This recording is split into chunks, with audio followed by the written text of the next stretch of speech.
Hello दोस्तों, story Aditya YT में आपका स्वागत है। My hot professor part 4 chapter 41 चढ़ी जवानी तेरा नोकझोंक।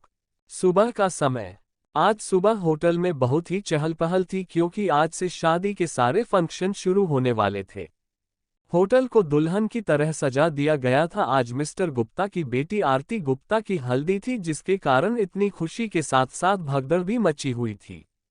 और यहाँ हमारी हीरोइंस के रूम में कुछ अलग ही सीन था। दोनों की दोनों घोड़े गधे पता नहीं क्या क्या बेचकर सो रही थी। अनोखी के रूम में उसकी नींद में खलल फोन की आवाज से पड़ता है। वह लेटे हुए ही अपना मोबाइल यहाँ वहाँ ढूंढने लगती है, पर मोबाइल जी तकिए के नीचे आराम फरमा रहे थे। तकिए के नीचे से मोबाइल निकालकर वह बिना नंबर देख कॉल उठा सीधे मोबाइल अपने कान पर रख लेती है। हेलो, कौन बोल रहा है?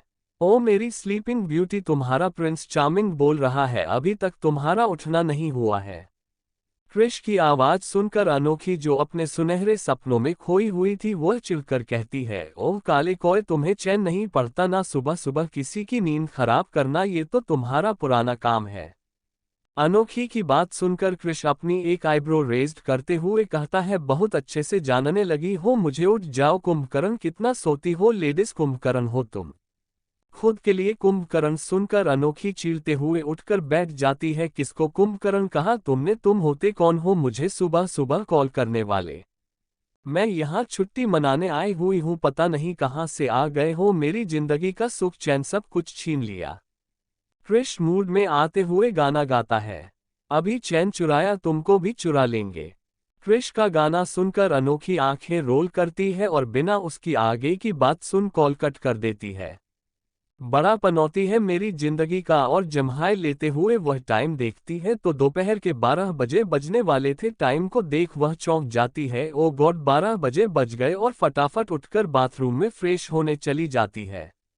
दूसरी तरफ हमारी ऐश भी गधे घोड़े बेचकर सो रही थी। ऐश की नींद में खलल उसके दरवाजे के खटखटाने की आवाज से होता है। अपने दरवाजे को खटखटाता सुन ऐश जम्हाई लेते हुए उठती है और दरवाजा खोलती है।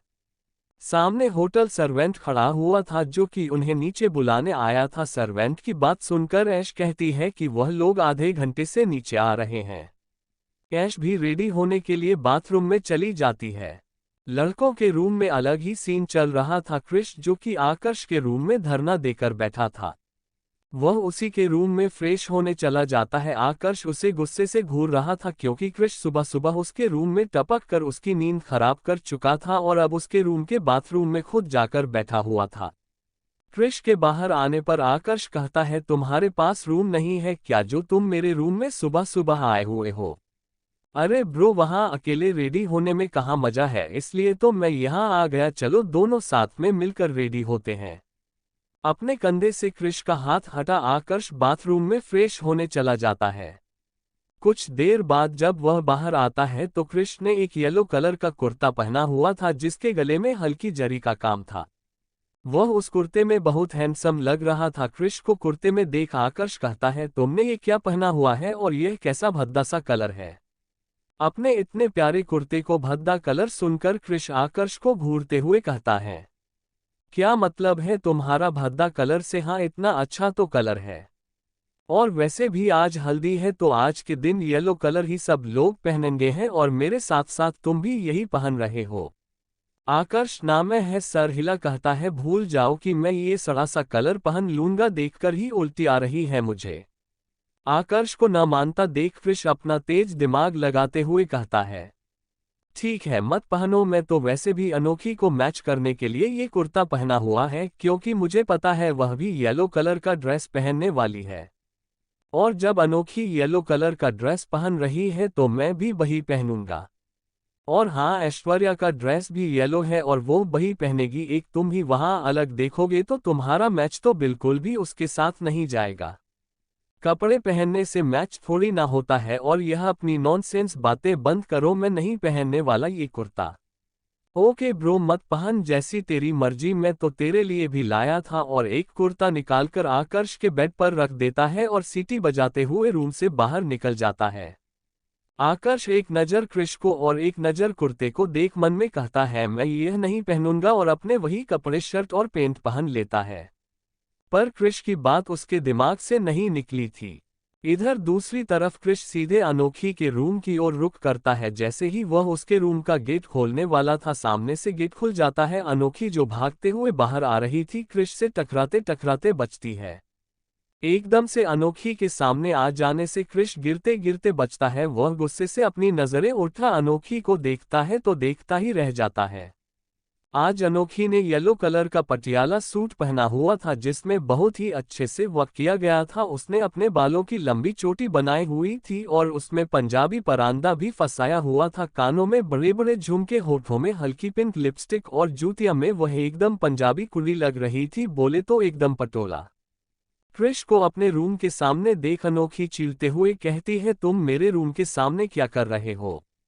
क्रिश अपने खोए हुए अंदाज में, बस तुम्हें ही देखने आया था।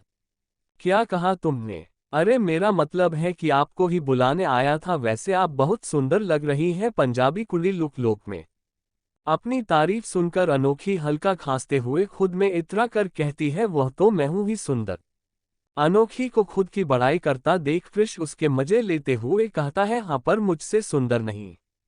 मुझे देखो मैं कितना हैंडसम लग रहा हूं और तुम तो मेरे से 3-4 नंबर कम ही लग रही हो। खुद को कम सुंदर कहे जाने पर अनोखी चिढ़ते हुए कहती है, तुम आखिर मेरे सामने आ ही क्यों जाते हो? जब भी आते हो कुछ ना कुछ बुरा ही कहते हो। जाओ यहां से। और गुस्से में आगे जाने लगती है। पीछे पीछे क्रिश आ रहा था। ठीक उसी समय डीजे वाले ने सॉन्ग बजाया, जो कि क्रिश और अनोखी की सिचुएशन को मैच कर रहा था। सॉन्ग को सुनकर क्रिश तिरछी मुस्कान लिए अनोखी के पीछे चला जाता है। चढ़ी जवानी तेरा गोरा गोरा रंग नी, गोरा गोरा रंग करे मिट्रन न्यू टैंग नी, गोरी वीनी विच हो गोरी वीनी विच काली वांचन के नी मिट्रन दी जान ते बने। जडौन निकले हाय नी, जडौन निकले पटोला बनके मिट्रन दी जान ते बने। जडौन निकले पटोला बनके मिट्रन दी जान ते बने। क्रिश गाते हुए अनोखी के दुपट्टे को पकड़ता है, कहीं उसकी चोटी को खींचते हुए क्रिश उसे परेशान करते हुए होटल के कॉरिडोर से होते हुए सीढ़ियां उतरता है। अनोखी जो कि ऐश को बुलाने के लिए जा रही थी, क्रिश से परेशान होकर सीधे नीचे की ओर जाने लगती है। काला सूट काला तिल मुखड़े ते जैचदा, नजर ना लगे तेनू बचे एक बिल्लो राखदा। काला सूट काला तिल मुखड़े ते जैचदा, नजर ना लगे तेनू बचे एक बिल्लो राखदा। इशारे कर दे इशारे कर दे इशारे कर दे ने गानी वाले मन के मिट्रन दी जान ते बने। जडौन निकले हाय नी, जडौन निकले पटोला बनके मिट्रन दी जान ते बने। जडौन निकले पटोला बनके मिट्रन दी जान ते बने। क्रिश अनोखी के हाथ को पकड़कर उसे अपनी तरफ खींचता है और उसके गाल पर किस कर देता है। अनोखी क्रिश के पास आ जाने पर आजू-बाजू देखती है तो सभी उन्हें ही देखकर मुस्कुरा रहे थे, तो अनोखी क्रिश के सीने पर हाथ रख उसे पुश कर देती है और वह से आगे बढ़ जाती है। यह जिविंग आग विचों निकालदा वे शोला पेंडा रोल जडौन बनके टू निकले पटोला सीना खोला लाहो डोला तेनू दिल दिया गल्ला बोलान करे जी मेरा पर सोहनी में कि तेरा लगदा नी जाइब तेरे ते अखन में सारी रात हूँ लगदा हूँ कुड़िया न्यू लगदा मैं आदमी तेरा सन जा मैं जोगी डैस की डैस मैं आज भी तेरे टे अटका पर मैनू लगदा मिलना साथ नहीं तेरा ये बियंदा हूँ तेरे मेरे टे की आज तेरा बनना मैं सदा वे तेरा सजदा करना साथ दे ही मेरा कश्मीर टन लेके पंजाब वे टू पटले मुंडे मुल्तान द। क्रिश ने अनोखी का पीछा ना छोड़ते हुए उसे परेशान करता ही रहता है और इसी तरह गाना चलता है। दोनों की ही नोक झोंक सभी देख रहे थे और मुस्कुरा। इधर दूसरी ओर ऐश के रूम में एक अलग ही सियाप्पा पड़ा हुआ था। ऐश ने इस समय घाघरा चोली पहना हुआ था, जो कि येलो कलर का था। घाघरे में बीच बीच में स्टोन लगे हुए थे और एक गोल्डन कलर की लेस थी, और जो ऊपर की चोली थी वह 1 शोल्डर थी, जिससे ऐश के एक तरफ के गोरे गोरे हाथ दिखाई दे रहे थे। पीछे साइड से बंद था, जो कि ऐश से बांधते नहीं बन रहा था। उसने अनोखी को पहले कॉल किया था कि वह उसको रेडी होने में हेल्प करे, पर अनोखी अभी तक नहीं आई थी और उसे अनोखी और गुस्सा आ रही थी। कुछ देर बाद ऐश के रूम का दरवाजा नॉक होता है। ऐश सोचती है कि अनोखी आई है। वह बिना ऊपर देखे ही दरवाजा खोलकर कहती है, कितना लेट करती है, मैं तेरा कब से वेट कर रही थी, जल्दी आ और उसको सही कर। दरवाजे से हटकर ऐश अपनी पीठ दरवाजे की तरफ करके खड़ी हो जाती है और अपनी पीठ की ओर इशारा करते हुए कहती है, यार इसे जल्दी से बांध दे, मेरे से हो नहीं रहा है, मैं बहुत परेशान हो चुकी हूँ। ऐश दोबारा अनोखी को कहती, करना यार जल्दी, अलग से बोलूं क्या तुझे। अनोखी को अपनी पीठ पर किसी के हार्ड हाथ फील होते हैं। अनोखी तेरे हाथों को क्या हुआ है, यह इतने हार्ड क्यों हो गए हैं। हो गया। किसी मर्दानी आवाज को अपने पीछे से सुनकर ऐश एकदम से पीछे पलट कर देखती है, सामने वाले शख्स को देख चौंकते हुए कहती है, आप यहाँ क्या कर रहे हैं। Chapter 42 red lipstick kiss. Shimla the royal hotel. Aish का रूम। Fire fire fire fire fire fire fire fire fire fire fire. अपने पीछे से एक मर्दाना आवाज को सुनकर ऐश जल्दी से पीछे पलटती है तो सामने खड़े अनएक्सपेक्टेड शख्स को देख चौंक जाती है और जल्दी से अपने सीने को कवर करते हुए कहती है, प्रोफेसर आप मेरे रूम में क्या कर रहे हैं। आकर्ष जो कि हाथ बांधे ऐश के हर एक एक्सप्रेशन को देख रहा था, वह कहता है, आपको क्या लगता है मैं यहाँ क्या कर रहा हूँ। ऐश को कुछ ना बोलता देख आकर्ष खुद ही कहता है, मैं आपकी हेल्प करने आया हूँ। ऐश हिचकिचाते हुए कहती है, पर मैंने आपको नहीं बुलाया, मैंने अनोखी को बुलाया था। आकर्ष यहाँ वहाँ देखते हुए, पर अनोखी तो मुझे कहीं नहीं दिख रही है। हाँ अनोखी आखिर अभी तक आई क्यों नहीं है, मुझे लगा अनोखी है, लेकिन आप मेरे रूम में क्या कर रहे हैं। आकर्ष हंसते हुए, tears of Joy tears of Joy tears of Joy tears of Joy tears of Joy, मुझे आपकी कुछ हेल्प चाहिए थी इसलिए मैं आया था, पर आपने मुझे किसी और काम में उलझा दिया। आकर्ष की बात सुनकर ऐश के कान लाल हो जाते हैं। वो धीरे से कहती है, क्या हेल्प चाहिए है आपको मेरी। वह मुझे हल्दी का आउटफिट कुछ समझ में नहीं आ रहा था, इसलिए मैं तुमसे पूछने आया था कि मुझे क्या पहनना चाहिए। आकर्ष की ऐसी बात सुन ऐश चुप हो जाती है, उसे विश्वास नहीं होता कि यही इतने बड़े कॉलेज का प्रोफेसर हल्दी में कौन से कपड़े पहनना चाहिए यह मुझसे पूछने के लिए आया है। ऐश को कुछ ना बोलना देख आकर्ष दोबारा कहता है, तुम मेरी हेल्प करोगी कि मुझे आज क्या पहनना चाहिए। आकर्ष की बात सुनकर ऐश का ध्यान भंग होता है और वो हाँ में सिर हिलाती है और कहती है, आप मेरा यही वेट कीजिए, मैं रेडी होकर आती हूँ। इसके साथ ही ऐश अपने रूम में चली जाती है। आकर्ष वहीं सोफे पर बैठ जाता है। ऐश अपने रूम में आकर सबसे पहले अपने गालों को थपथपाती है और खुद को शांत कर खुद से ही कहती है, पता नहीं मुझे प्रोफेसर के सामने क्या हो जाता है, मैं इतनी नर्वस और इतना शाय फील क्यों करने लगती हूँ, मैं ऐसी तो बिल्कुल नहीं थी। ओहो ऐश, तुम तो लड़कों के छक्के छुड़ा देती थी और एक प्रोफेसर है जिनके सामने तुम भीगी बिल्ली बन जाती हो। सारे ख्यालों को झटक ऐश जल्दी जल्दी रेडी होने लगती है क्योंकि बाहर आकर्ष उसका वेट कर रहा था और वह नहीं चाहती थी कि उसके प्यारे प्रोफेसर आए, ज्यादा देर उसका वेट करें।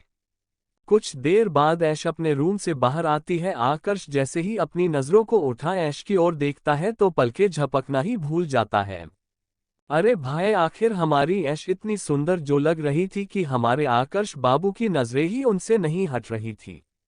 ऐश ने अपने बालों को वन साइड कर मैसी चोटी बनाई हुई थी और अपने दुपट्टे को गले में डाला हुआ था। उसने कान में बड़े बड़े चांद वाली झुमके पहने हुए थे, हाथों में येलो रंग की चूड़ियां और रेड चेरी चेरी लिपस्टिक लगाई हुई थी, आंखों में गहरा काजल। बस इस लुक में ऐश कहर ढा रही थी। आकर्ष ऐश को बिना पलके झपकाए लगातार देखे ही जा रहा था। वो अपनी जगह से उठ ऐश की ओर बढ़ता है। आकर्ष के नजरों की तपिश को ऐश बखूबी महसूस कर पा रही थी, जिससे ऐश के गाल वापस से लाल होने लगे थे। उसे अपने फेस पर गर्मी फील हो रही थी। आकर्ष को खुद के पास आता देख वह धीरे धीरे अपने कदम पीछे लेने लगती है। कुछ भी देर में वह दीवार से सट चुकी थी और जैसे ही वह नजरें उठा ऊपर देखती है तो आकर्ष बिल्कुल उसके सामने खड़ा हुआ था। आकर्ष ऐश के चेहरे की नजदीक आ उसके कान में धीरे से फुसफुसाते हुए कहता है, तुम इस लुक में बहुत सुंदर लग रही हो। आकर्ष के ऐसे पास आने और अपने कान में आकर्ष की गर्म सांसों को महसूस कर उसका दिल तेजी से धड़कने लगता है। आकर्ष की आगे की बात सुनकर उसकी आंखें बड़ी हो जाती हैं। आकर्ष ऐश के कान में कहता है, बस एक चीज की कमी है, ये जो तुमने लिपस्टिक लगाई हुई है ये कुछ ज्यादा ही बोल्ड है, जिससे सभी लड़कों की नजर तुम पर होगी और मैं नहीं चाहता जिस पर मेरी नजर हो उस पर मैं किसी और की नजरें बर्दाश्त नहीं कर सकता। इसके साथ ही वह ऐश के लिप्स पर अपने लिप्स रख देता है। आकर्ष की बात सुनकर ऐश आंखें बड़ी किए हुए उससे ही देख रही थी, पर जैसे ही अपने होठों पर आकर्ष के होठों का स्पर्श महसूस करती है तो अपने आप ही उसकी आंखें बंद हो जाती है। आकर्ष उसे धीरे धीरे चूमने लगता है। ऐश ने जो लिपस्टिक लगाई थी वह उसके लिप्स से निकलकर आकर्ष के होठों तक का सफर तय कर रही थी। आकर्ष ऐश के लिप्स पर किस करते हुए जब सेटिस्फाइड हो जाता है तो वह उसे देखता है, जो कि आंखें बंद किए हुए जोर जोर से सांसें ले रही थी। आकर्ष उसके कान के पास वापस अपनी गर्म सांसें छोड़ते हुए कहता है, अब परफेक्ट है। इसके साथ ही आकर्ष उसके कान के ईयर लॉब को किस कर लेता है। आकर्ष की बात सुन ऐश अपनी आंखें खोल देखती है तो सामने आकर्ष उसे ही देखते हुए अपनी लिप्स को रुमाल से पोंछ रहा था। अपनी लिप्स और ऐश के लिप्स को हल्का हल्का साफ करने के बाद आकर्ष उसका हाथ पकड़ कहता है, मेरे रूम में चलो और मुझे बताओ मुझे आज क्या पहनना है। आकर्ष के चुंबन का चिन्ह करने के कारण ऐश अपने होशो हवास में नहीं थी। वह एक कटी पतंग के जैसे उसके साथ पीछे पीछे चली जाती है। कुछ ही देर में ऐश आकर्ष के रूम में थी और आकाश उससे अपनी अलमारी के पास खड़ा कर बोल रहा था कि मेरे लिए कपड़े निकाले। ऐश आकर्ष की बात सुन अलमारी खोल उसके लिए कपड़े देखने लगती है, तो उसे कुछ समझ नहीं आता कि वह आकर्ष को आज के दिन क्या पहनने के लिए दे। तभी उसकी नज़र बेड पर रखे हुए कुर्ते पर जाती है, जो कि येलो कलर का था। उसे देख ऐश की आंखें चमकने लगती है और वह फटाक से वह कुर्ता उठा आकर्ष को देते हुए कहती है, आज हल्दी का फंक्शन है, आप यही पहने। क्रिश द्वारा रखा गया कुर्ता ऐश के हाथ में देख आकर्ष के माथे पर चिंता की लकीरें आ जाती हैं, क्योंकि ऐश भी उसे वही कुर्ता पहनने के लिए कह रही थी और यदि उसने अब ऐश के कहने पर यह कुर्ता पहनना तो क्रिश उसे बहुत परेशान करेगा, क्योंकि उसने इस कुर्ते की घनघोर बेइज्जती की थी और अभी वह इस कुर्ते में आकर्ष को दिखेगा तो उसको बहुत टीज करेगा। आकर्ष हिचकिचाते हुए ऐश से कहता है कि तुम और कुछ देखो ना, मेरे पास बहुत सारे कपड़े हैं, उनमें से कोई एक निकाल दो, मैं वहीं पहन लूंगा। आकर्ष को ना नुकुर करता देख ऐश आकर्ष के हाथ में वह कुर्ता रखते हुए कहती है, हल्दी के दिन येलो कलर पहनते हैं तो आप यही पहनेंगे और आपके वार्डरोब में ऐसा कोई खास कुर्ता नहीं है जो आज के फंक्शन में सूटेबल हो, इसलिए चुपचाप आप इसे पहन लीजिए, मैं आपका वेट कर रही हूँ। आकर्ष अपना सर हिलाते हुए बाथरूम में रेडी होने चला जाता है। कुछ देर बाद आकर्ष रेडी होकर आता है। ऐश जो कि बुक पढ़ रही थी वह आकर्ष को आया देख उसकी तरफ देखती है तो देखती ही रह जाती है। आज पहली बार उसने आकर्ष को इस तरह के कलरफुल कपड़ों में देखा था। आकर्ष अपनी एज से 4 से 5 साल का लग रहा था। आकर्ष ने अभी अपने बालों को सेट नहीं किया था, उसके मेसी हेयर उसकी एज को और कम डिफाइन कर रहे थे। कुल मिलाकर कहा जाए इस समय वह एक चॉकलेटी बॉय लग रहा था। हमारी ऐश के तोते ही उड़े हुए थे। खुद को ऐश द्वारा ऐसे घूरता देख आकर्ष थोड़ा अचकचा जाता है और ऐश से कहता है, मैंने पहले ही कहा था ये कुर्ता अच्छा नहीं लग रहा है, तुमने ही जबरदस्ती मुझे ये पहनने को दिया, रुको मैं कुछ और पहन के आता हूँ। आकर्ष को वापस कपड़े चेंज करता सुन ऐश जल्दी से उसका हाथ पकड़ती है। ऐश के हाथ पकड़ने पर आकर्ष रुककर अपने हाथ को देखता है जिसे ऐश ने पकड़ा हुआ था। ऐश जब आकर्ष की नजरों का पीछा करती है तो देखती है आकर्ष लगातार उन दोनों के हाथ को देख रहा था, तो वो जल्दी से हाथ छोड़ देती है और धीरे से सॉरी बोल कहती है, मैं ये कह रही थी कि आप बहुत अच्छे लग रहे हैं, आप कपड़े चेंज मत कीजिए, पर तुम तो मुझे ऐसे देख रही हो कि मैं जैसे नमूना लग रहा हूँ। आकर्ष की ऐसी शिकायत सुनकर ऐश को हंसी आ जाती है और वह कहती है, आप नमूने नहीं लग रहे हैं, आप बहुत हैंडसम लग रहे हैं। अच्छा ऐसा है क्या, मैं अच्छा लग रहा हूँ? हाँ प्रोफेसर आप बहुत अच्छे लग रहे हैं, आप जल्दी से रेडी हो जाए, नीचे हल्दी का कार्यक्रम शुरू होने वाला होगा और हम ही सबसे लेट वहां पहुंचेंगे। अनोखी और क्रिश शायद नीचे जा चुके हैं, वरना अब तक अनोखी मुझे लेने आ जाती है। ऐश की बात सुनकर आकर्ष ड्रेसिंग मिरर के सामने रेडी होने लगता है। अपने बालों को जेल से सेट करने के बाद अब वह और भी हैंडसम लगने लगा था। ऐश तो लगातार आकर्ष को ही देखकर आहें भरे जा रही थी। आकर्ष जब वॉच पहनने के लिए अपना एल्बो बेंड करता है तो उसकी फूली हुई नसें देखकर ऐश का दिल तेजी से धड़कने लगता है, वो अपने लिप्स को बाइट करने लगती है। कुछ ही देर बाद आकर्ष अपनी वॉच पहनकर रेडी हो जाता है और आकर्ष ऐश से कहता है चलो। आकर्ष की बात सुनकर ऐश एक नज़र आकर्ष को देखते हुए अपनी बढ़ती सांसों को कंट्रोल कर कहती है, 1 मिनट प्रोफेसर। ऐश को रुकता देखा आकर्ष कहता है, अब क्या हुआ? आकर्ष ने जो कुर्ते की स्लीव्स को फोल्ड किया हुआ था जिससे कि उसकी नसें दिख रही थी जो कि उसे और हॉट एंड हैंडसम बना रही थी, पर हमारी ऐश को ये कहा मंजूर था कि उसके बंदे को कोई ताड़े, इसीलिए वह आगे आकर्ष के हाथों की मुड़ी हुई स्लीव्स को ओपन कर देती है। आकर्ष चुपचाप ऐश के चेहरे को देखता है जो कि उसकी स्लीव्स को खोल रही थी। ऐसा करने के बाद वो एक नज़र आकर्ष को देखती है और मन में सोचती है पर ये अभी भी हैंडसम लग रहे हैं, मैंने क्यों ये कुर्ता उनको दिया। फिर सभी ख्यालों को झटक आकर्ष से कहती है अब ठीक है चलो। दोनों रूम से बाहर निकल जाते हैं। आकर्ष ने ऐश का हाथ पकड़ा हुआ था और अपने हाथ में आकर्ष का हाथ देख ऐश ब्लश रही थी। पर कोई था जो कि दोनों को अपनी जलन भरी निगाहों से देख रहा था। उसे उन दोनों का साथ रहना पसंद नहीं आ रहा था। उसकी हाथों की मुट्ठियां कसी हुई थी और आंखें अंगारे बरसा रही थी। चैप्टर 43 जालन हवास रोमांस। आकर्ष ऐश का हाथ थामे अपने रूम से बाहर आता है। आकर्ष ने ऐश का हाथ बहुत कसकर पकड़ा हुआ था जैसे कि वो कहीं भाग जाएगी। ऐश अपने हाथों को आकर्ष के हाथों में देख ब्लश कर रही थी, पर कोई और भी था जो उन दोनों के हाथ की तरफ अपनी बुरी नज़र से देख रहा था और वह थी आस्था जो कि नीचे क्रिश को अकेला देख आकर्ष को ढूंढ रही थी। जब आकर्ष उसे नीचे नहीं देखता तो वह आकर्ष के रूम में उसे बुलाने आ जाती है, पर जैसे ही वह रूम के करीब आ पाती उससे पहले ही आकर्ष के रूम का डोर खुलता है और उसमें से आकर्ष बाहर आते हुए दिखता है तो उसकी स्माइल बड़ी हो जाती है। पर जैसे ही वह आकर्ष के हाथों को देखती है जिसने किसी लड़की के हाथों को पकड़ा हुआ था, उसको देख आस्था के हाथों की मुट्ठियां कस जाती है। वह वही छुपकर उन दोनों को देखने लगती है। जैसे ही वह लड़की सामने आती है तो आस्था के जबड़े कस जाते हैं ऐश को आकर्ष के साथ देख। उसे उम्मीद नहीं थी कि आकर्ष के रूम में ऐश होगी और उन दोनों का रिलेशनशिप इतना आगे बढ़ गया होगा। कुल मिलाकर उसने उन लोगों की करीबी को गलत समझ लिया था। आकर्ष ने ऐश का हाथ कसकर पकड़ा हुआ था और ऐश शर्मा रही थी। उन दोनों को ऐसे लवीड भी होता देख आस्था का दिल जल रहा था। जलन के मारे उसके हाथों की मुट्ठियां कसी हुई थी। वह उन दोनों को गुस्से में देख रही थी। आज उसकी आंखों में कुछ अलग ही एक्सप्रेशन थे जो कि आगे जाकर अनहोनी का संकेत कर रहे थे। आकर्ष और ऐश आने वाली अनहोनी से अनभिज्ञ अपने आज में खुश थे। वो दोनों खुशी खुशी नीचे की ओर आ जाते हैं।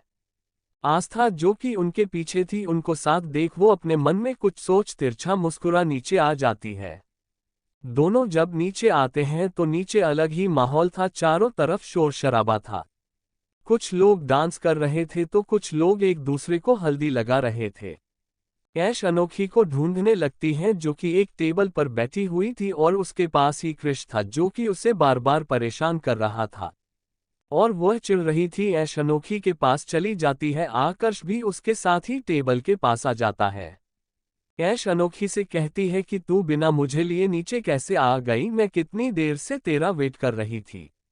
अरे बहन, मैं तेरे पास ही आ रही थी, पर जैसे ही मैंने दरवाजा खोला सामने एक बड़ा सा बागड़ बिल्ला ने मेरा रास्ता रोक लिया।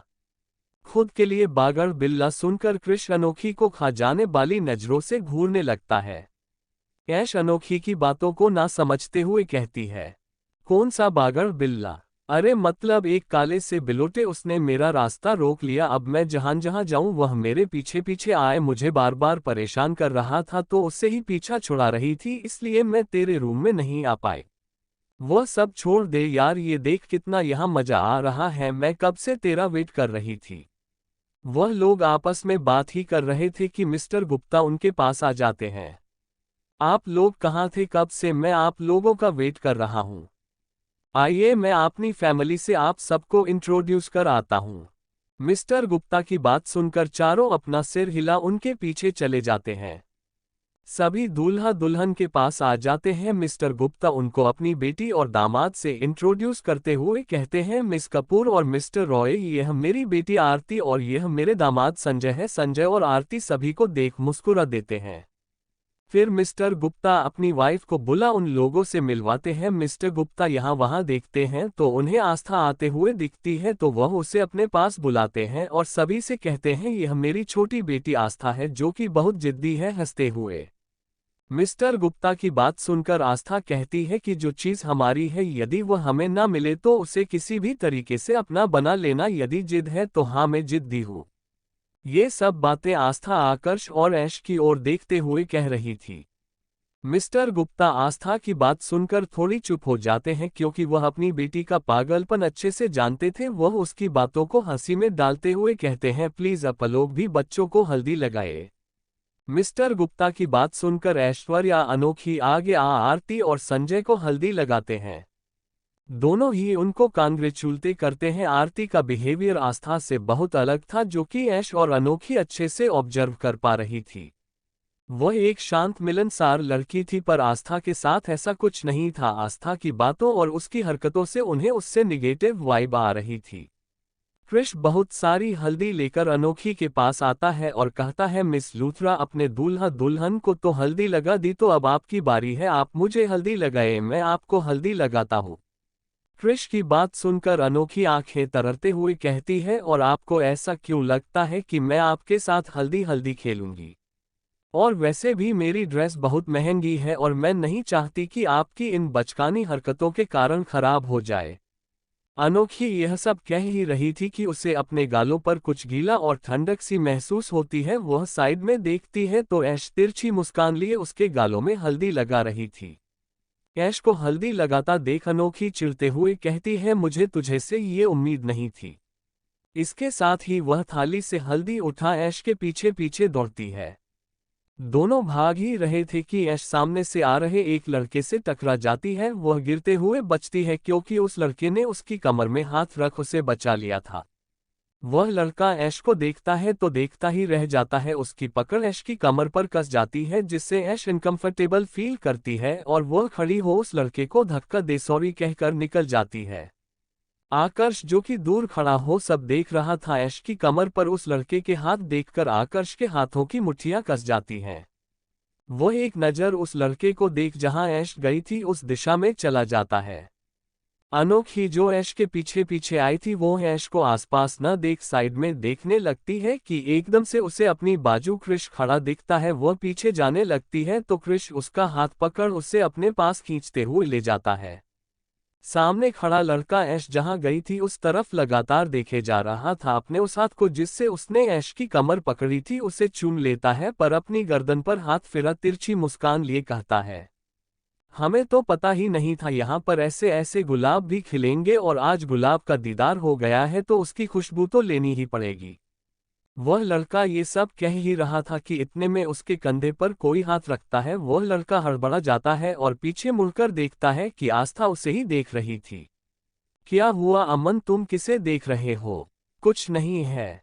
आस्था को देखकर वह लड़का रिलैक्स हो जाता है और कहता है, तुमने बताया नहीं कि तुम्हारे घर पर कुछ खूबसूरत नागिने भी आए हुए हैं। इस गुलाब की कली को तो देखकर मैं मदहोश हो गया। आस्था, जिसने ऐश और अमन दोनों को साथ में देखा था, वह अपने मन में कुछ सोचते हुए तिरछी के मुस्कान साथ कहती है, जब तुम्हें ये गुलाब की कली इतनी ही पसंद आई है तो उसे मसलने में देरी किस बात की? आस्था की ऐसी डायरेक्ट बात सुनकर अमन आस्था को देखने लगता है। तुम मुझसे ऐसे डायरेक्ट बोल रही हो, क्या कुछ प्रॉब्लम है उस लड़की से तुम्हें? बिल्कुल, उसने मेरी ऐसी चीज लेने की कोशिश की है जिस पर सिर्फ मेरा हक है, और आस्था गुप्ता अपनी हक की चीज किसी को नहीं देती। यदि वह मेरा नहीं हुआ तो उसका भी नहीं होगा, इसलिए तुम जो भी उसके बारे में सोच रहे हो जल्द से जल्द करो और उसे यहाँ से रवाना करो। मैं नहीं चाहती कि जिसे मैं प्यार करती हूँ कोई उसके आसपास भी रहे। और यदि मैं ये सब करूँगा तुम मुझे क्या मिलेगा? तुम्हें मिलेगी ना वह लड़की। अमन जहरीले मुस्कान लिए कहता है, वह तो मुझे मिल ही जाएगी, लेकिन इसमें मेरा फायदा है, लेकिन साथ ही साथ तुम्हारा भी है। जब तुम्हारा फायदा है तुम मुझे क्या दोगी? क्या चाहिए तुम्हें उसकी जिंदगी बर्बाद करने के लिए? मुझे तुम चाहिए एक रात के लिए, उसके बाद वह लड़की तुम्हारे रास्ते से हमेशा हमेशा के लिए निकल जाएगी। अमन की बात सुनकर आस्था शौक में रह जाती है और कहती है, तुम ऐसी बेहुदा बातें मुझे कैसे कह सकते हो? अमन गंदी हंसी हंसते हुए आस्था की कमर में हाथ रख कहता है, जब तुम दूसरों के बारे में ऐसा सोच सकती हो तो मैं तुमसे यह बातें क्यों नहीं कह सकता? तुम यदि चाहती हो कि वह तुम्हारे रास्ते से हटे तो तुम मेरी बात मान लो, और वैसे भी किसी को कुछ कहा पता चलना है, एक बार की तो बात है, तुम मुझे खुश करो मैं तुम्हें खुश कर दूंगा।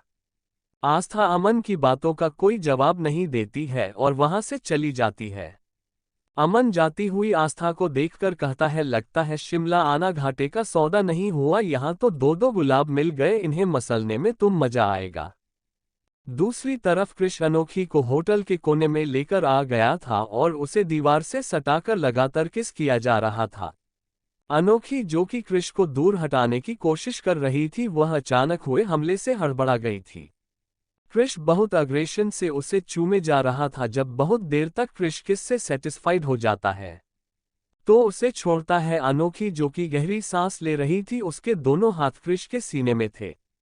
कृष अपनी गर्म सांस अनोखी के कान में छोड़ते हुए कहता है, दोबारा अगर मुझे बागड़ बिल्ला कहा तो ये तो सिर्फ थोड़ी सी पनिशमेंट थी, इससे ज्यादा सहने के लिए भी तैयार रहना। इसके साथ ही वह अपने गालों में हल्दी लगा अनोखी के गालों में मल देता है और अनोखी को वापस चूमने लगता है। उसके दोनों लिप्स की सक करने के बाद वो अपने थंब को उसके होंठों में फिरा अनोखी के लिप्स पर बेबी किस और आंख विन कर चला जाता है। अनोखी तो कृष की हरकतों को हैरानी से देखती ही रह गई थी। चैप्टर 44 आकर्ष और ऐश की किस। The royal hotel. Garden area. सदाबहार वृक्ष, झड़ता वृक्ष, ताड़ का पेड़, सदाबहार वृक्ष, सदाबहार वृक्ष, सदाबहार वृक्ष, सदाबहार वृक्ष। ऐश बहा से भागते हुए होटल के दूसरे एरिया में आ जाती है। होटल के इस एरिया में हरियाली थी, चारों तरफ बहुत ही सुंदर रंग बिरंगे फूल लगे हुए थे। ऐश का ध्यान अभी भी अमन के टच पर था। उसे अमन का टच करना अच्छा नहीं लगा था। ये पहली बार था जिससे वह अनकंफर्टेबल फील कर रही थी। आकर्ष, जो कि ऐश का पीछा करते हुए वहां पहुंच गया था, वह ऐश को ऐसे चुपचाप देख ठीक उसके पीछे जाकर खड़ा हो जाता है। ऐश, जो कि अपने ही ध्यान में थी, उससे आकर्ष के आने का एहसास नहीं होता। आकर्ष जब बहुत देर तक ऐश को खुद के ऊपर ध्यान देते नहीं देखता तो वह आगे आ पीछे से उसे हक कर लेता है। अपने दोनों हाथों को ऐश की कमर पर लपेट लेता है। ऐश, जो कि किसी और ही दुनिया में खोई हुई थी, अपनी कमर पर वापस किसी का टच फील कर वो चौंकते हुए उन हाथों को अपनी कमर से झटक दूर हो जाती है और एकदम से मुड़ते हुए सामने वाले शख्स को देखती है। पर ऐश के ऐसे रिएक्शन पर आकर्ष अपनी आईब्रो ऊपर कर ऐश को घूरता है। सामने आकर्ष को देख वो रिलैक्स होती है। आकर्ष को देख ऐश गहरी सांस ले कहती है, प्रोफेसर आप यहाँ क्या कर रहे हैं? वही तो मैं आपसे पूछना चाहता हूँ। मिस कपूर, वहाँ फंक्शन को छोड़कर आप यहाँ अकेले गार्डन में क्या कर रही हैं? ऐश यहाँ वहाँ देखते हुए कहती है, वह क्या है ना कि फंक्शन में मुझे सफोकेशन हो रही थी, इसलिए मैं खुली हवा में सांस लेने आ गई। अच्छा, सफोकेशन हो रही थी कि किसी की मौजूदगी से आप अनकंफर्टेबल हो रही थी? आकर्ष की बात सुनकर ऐश अपनी नजरें नीचे कर लेती और कहती है, आपने वो सब देख लिया? बिल्कुल, मैंने देखा भी और आपने जो रिएक्शन दिया उसे भी देखा, इसलिए तो मैं आपके पीछे चला आया। आपको अजीब नहीं लगा? ऐश ने कहा। तो इसमें मिस कपूर को क्या प्रॉब्लम हो गई? वह मुझे उस लड़के का टच अनकंफर्टेबल फील करवा रहा था, इसलिए मैं वहां से चली आई। पर क्यों, ये सब चीज तो आप लड़कों के साथ भी करती हैं, उन्हें भी अनकंफर्टेबल फील होता होगा। अब आपके साथ हो रहा है तो आपको ये पसंद नहीं आ रहा। आकर्ष की बात सुन ऐश अपनी आंखें ऊपर कर आकर्ष को देखती है और कहती है, पर वह मैं सीरियस वे में नहीं करती हूँ, मैं बस उनके साथ मजाक करती हूँ, थोड़ा बहुत फ्लर्ट करती हूँ। आकर्ष ऐश को देखते हुए कहता है, पर क्या आपको पता है कि सामने वाला उसे मजाक में ले रहा है कि नहीं, या फिर वह इस चीज के लिए सीरियस है कि नहीं? ऐश न समझी। मैं आकर्ष को देखते हुए कहती है, आखिर आप कहना क्या चाहते हैं? मुझे कुछ समझ नहीं आ रहा है। मैं यही कहना चाहता हूं मिस कपूर की जैसा आप अपनी नासमझी और नादानी में करती हैं, वह किसी के लिए सीरियस हो सकता है। आज आपके साथ हुआ जिससे आप कंफर्टेबल फील नहीं कर रही हैं, ठीक ऐसा ही दूसरों के साथ होता है, या ये कहिए कि मेरे साथ हुआ था। आकर्ष की बात सुनकर ऐश आकर्ष की ओर देखते हुए कहती है, क्या आपको मेरा फ्लर्ट करना अनकंफर्टेबल फील करता था? मेरे कहने का यह मतलब नहीं है मिस कपूर, मैं बस आपको एक एग्जाम्पल दे रहा हूँ। हाँ, शुरू में मुझे अच्छा नहीं लगता था, मुझे चिढ़ होती थी जिसके कारण मैं आप पर गुस्सा करता था। आकर्ष की बात सुनकर ऐश तिरछी मुस्कान लिए उसे देखते हुए कहती है, और अब? फिर हंसते हुए, पर अब तो आप खुद मुझसे चिपकते हैं, अब आपको अच्छा लगता है। ऐश की बात सुन आकर्ष अपनी ही बातों में खुद को फंसता देख झेपते हुए कहता है, ये सब छोड़िए, ये बताइए कि आपने हल्दी क्यों नहीं लगवाई? आकर्ष को बात बदलते देख ऐश उसके नजदीक जा उसके कुर्ते को पकड़ उसके कान में कहती है, मैं चाहती हूं कि मुझे हल्दी आप लगाए। ऐश की बात सुनकर आकर्ष हल्का सा पीछे हो जाता है और कहता है, आप फिर से वही हरकतें वापस कर रही हैं। अभी मैंने आपको थोड़ी देर पहले क्या समझाया था, समझ नहीं आया क्या आपको? आप ही ने तो कहा कि पहले आप अनकंफर्टेबल होते थे पर अब नहीं होते हैं, तो मैं क्यों ना इस बात का फायदा उठाऊं। अच्छा, इसका मतलब आप मेरी बातों को पकड़ रही हैं। इसमें कोई शक है क्या? फिर ऐसी बात है तो क्यों न मैं भी आपका फायदा उठाऊं, ये लीजिए। आकर्ष अपने हाथों में बंद हल्दी को ऐश के गाल पर लगा देता है। ऐश, जो कि आकर्ष के सडन एक्शन पर चौंक गई थी, वह अपने गालों पर ठंडी ठंडी हल्दी का स्पर्श पाकर अपनी आंखें बंद कर लेती है। ऐश को अपनी आंखें बंद करता देख आकर्ष उसे कमर से पकड़ अपने पास खींचता है। ऐश के दोनों हाथ आकर्ष के सीने में चले जाते हैं। उन दोनों के बीच बहुत कम गैप था। आकर्ष अपना चेहरा आगे कर ऐश के गाल पर अपने गालों को रगड़ने लगता है। आकर्ष की इस हरकत पर ऐश के कान लाल होने लगते हैं। वह अपनी आंखों को और कसकर बंद कर लेती है। आकाश धीरे धीरे अपने हाथों को ऐश के पेट में फिराने लगता है, जिसमें पहले से ही हल्दी लगी हुई थी। ऐश, जो कि अपने ख्यालों में गुम थी, आकर्ष ने पहले ही उसकी कमर में हल्दी लगा दी थी, जिस बात का एहसास ऐश को नहीं था। ऐश की गोरी कमर पर हल्दी का पीला कलर बहुत फब रहा था। आकर्ष धीरे से अपने गालों को ऐश के गाल से हटा अपने होठों को ऐश के माथे पर रख देता है। अपने माथे पर आकर्ष के लबों को महसूस कर ऐश आकर्ष के कुर्ते को और कसकर पकड़ लेती है। आकर्ष धीरे धीरे नीचे आ वह उसकी नाक, उसकी दोनों आंखों को चूमते हुए उसके लिप्स पर अपने होठों पर रख देता है और धीरे धीरे उन्हें शक करते हुए किस करने लगता है। आकर्ष ऐश के होठों को शक करते हुए किस कर रहा था और धीरे धीरे उनकी किस पैशनेट होती जा रही थी। आकर्ष की पकड़ ऐश की कमर पर कस गई थी और उसने ऐश को जोर से जकड़ा हुआ था, जिसे महसूस कर ऐश के पेट में बटरफ्लाई उड़ने लगी थी। थोड़ी देर ऐश को किस करने के बाद आकर्ष उसके होठों को छोड़ देता है और अपने माथे को ऐश के माथे से जोड़ लेता है। ऐश जोर जोर से सांस ले रही थी, जिससे उसका सीना आकर्ष के सीने से टकरा रहा था और आकाश की बॉडी हार्ड हो रही थी, जिसे महसूस कर आकर्ष अपनी आंखें कसकर बंद कर लेता है। कुछ देर उसी पोजीशन में रहकर वह ऐश को छोड़ता है और कहता है, आप जाइए फ्रेश हो लीजिए। अचानक आकर्ष के ऐसे कहने पर ऐश अपनी आंखों को खोल उसे कंफ्यूज नजरों से देखने लगती है। ऐश की ऐसी कंफ्यूजन भरी आंखों को देख आकर्ष तिरछी मुस्कान लिए कहता है, क्या हुआ मिस कपूर, अभी तक आपका मन नहीं भरा क्या? इसके आगे भी और कुछ चाहिए है? आकर्ष की बात सुनकर ऐश के गाल और कान लाल हो जाते हैं और उसे अपने चेहरे पर गर्माहट महसूस होती है। वह जल्दी से आकर्ष को धक्का दे वहां से चली जाती है। ऐश को खुद से भागता देख आकर्ष अपने गले में हाथ रख वहां पर मलता है और कहता है, लगा नहीं था मुझे कि दूसरों को लाइन मारने वाली लड़की इतनी शर्मीली भी निकलेगी। I like it. धीरे धीरे शाम हो जाती है। हल्दी का फंक्शन खत्म हो गया था। कल मेहंदी और संगीत का फंक्शन था, जिसकी तैयारियां होटल में चल रही थी। अनोखी और ऐश अपने अपने रूम में चले गए थे, थोड़ी देर रेस्ट कर रहे थे। आकर्ष अपने रूम में बैठा ऑफिस से रिलेटेड काम कर रहा था कि ठीक उसी समय उसका मोबाइल बजता है। वह देखता है कि दादाजी का कॉल आ रहा है। कॉल पिक कर आकर्ष कहता है, हाँ दादाजी कहिए। सामने से दादाजी कहते हैं, मुझे ऐसा क्यों लग रहा, बीवी के पास आ जाने पर मेरा पोता मेरा नहीं रहा है। आकर्ष अपनी आईब्रो रेज्ड करते हुए कहता है, और आपको ऐसा क्यों लगता है? लगेगा क्यों नहीं भाई, कहाँ आप हमारे साथ हर दिन बातें करते थे, पर अब तो दिन निकल जाते हैं लेकिन हमारे पोते का हमारे पास फोन ही नहीं आता है। दादाजी की शिकायत सुन आकर्ष मुस्कुराते हुए कहता है, अब आप ही ने तो मुझे काम दिया है कि मैं अपनी बीवी को मना लूं, जो कि मुझसे गुस्सा थी। अब उस काम को करने में मैं इतना व्यस्त हूं कि मुझे आपको फोन करने का टाइम ही नहीं मिल रहा। इसमें मेरी गलती है क्या? अच्छा बेटा, दादा से होशियारी बेटा, बहुत आगे तक जाओगे। बिल्कुल दादाजी, आपका आशीर्वाद रहा तो आगे तक जाएंगे। तो जो मैंने आपको काम सौंपा था वह सही से हो रहा है कि नहीं? कार्य प्रगति पर है दादाजी, आपको टेंशन लेने की जरूरत नहीं है। शादी होने के बाद जल्दी आपको उसका रिजल्ट भी दिख जाएगा। बहुत बोलने लगे हो, आप ही से तो सीखा है दादाजी।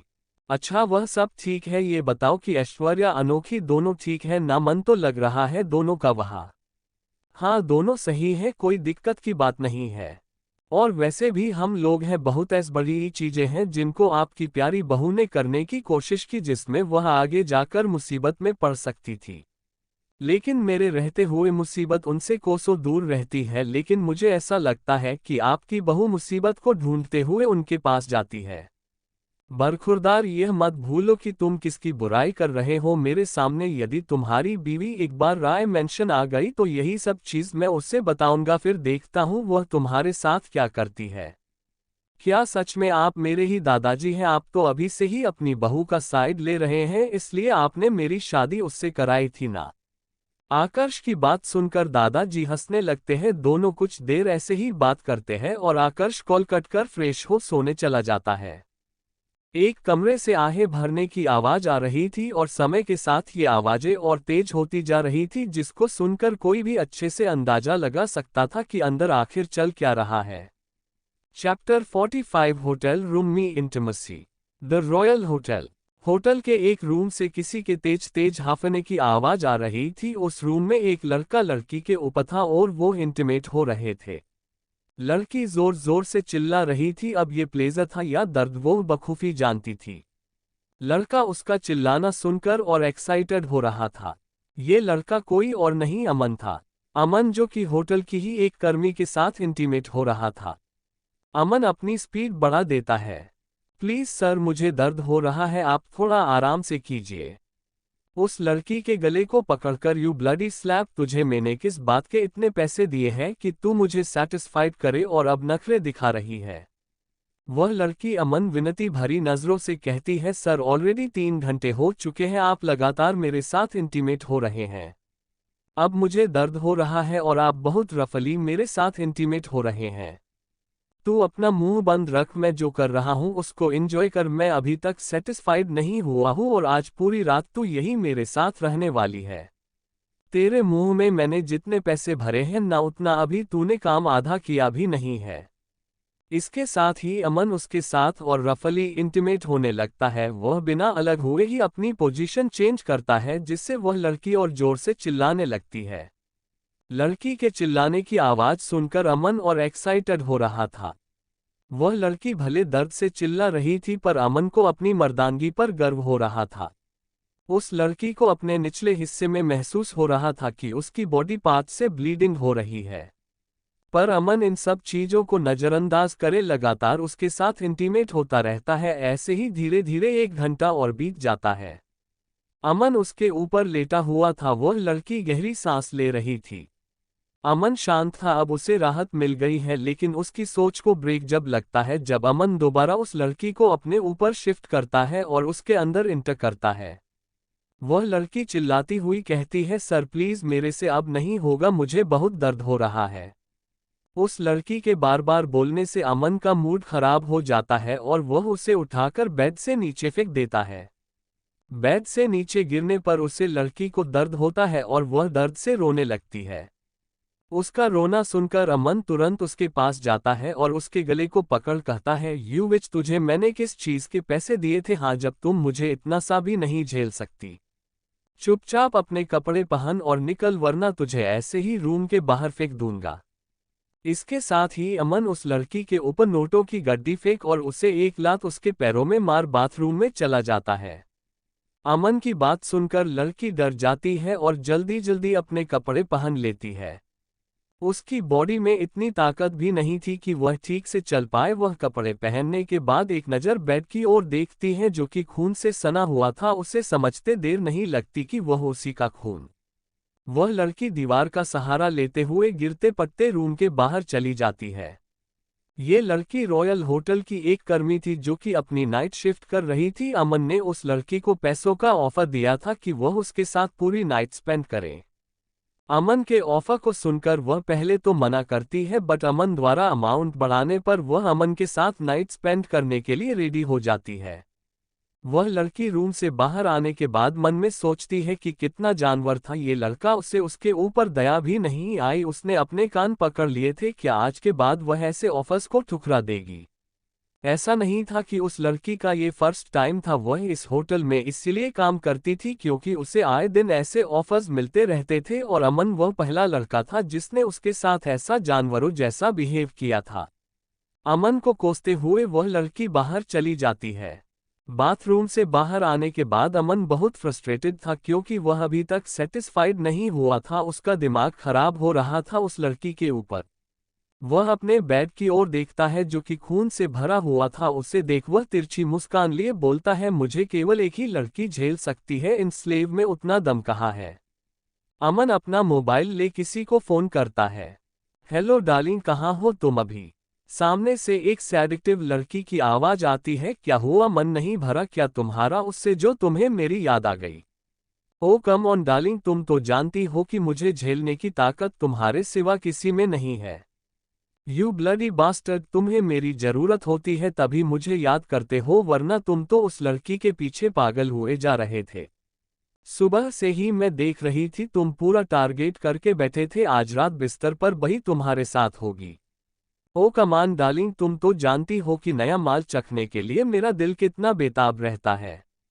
तुम जल्दी से आओ, मेरी बॉडी की हीट को तुम ही कम कर सकती हो। ऑफ कोर्स जान, मेरी भी बॉडी तुम्हारी बॉडी की मांग कर रही है। मैं तो बस इंतजार ही कर रही थी कि कब तुम्हारा फोन आता है, क्योंकि मुझे पता था कि वह लड़की तुम्हें झेल ही नहीं पाएगी।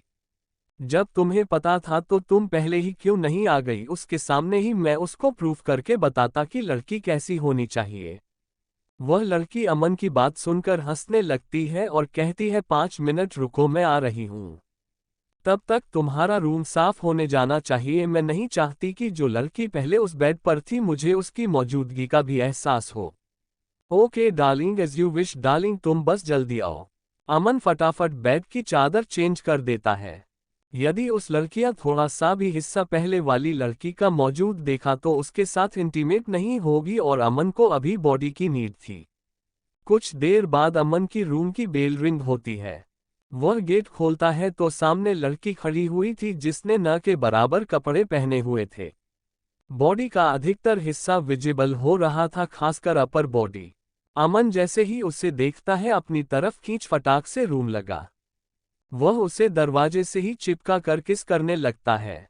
वह लड़की अमन को दूर कर कहती है, इतनी बेसब्री क्यों, अभी तो तुमने इतने राउंड उसके साथ किए हैं।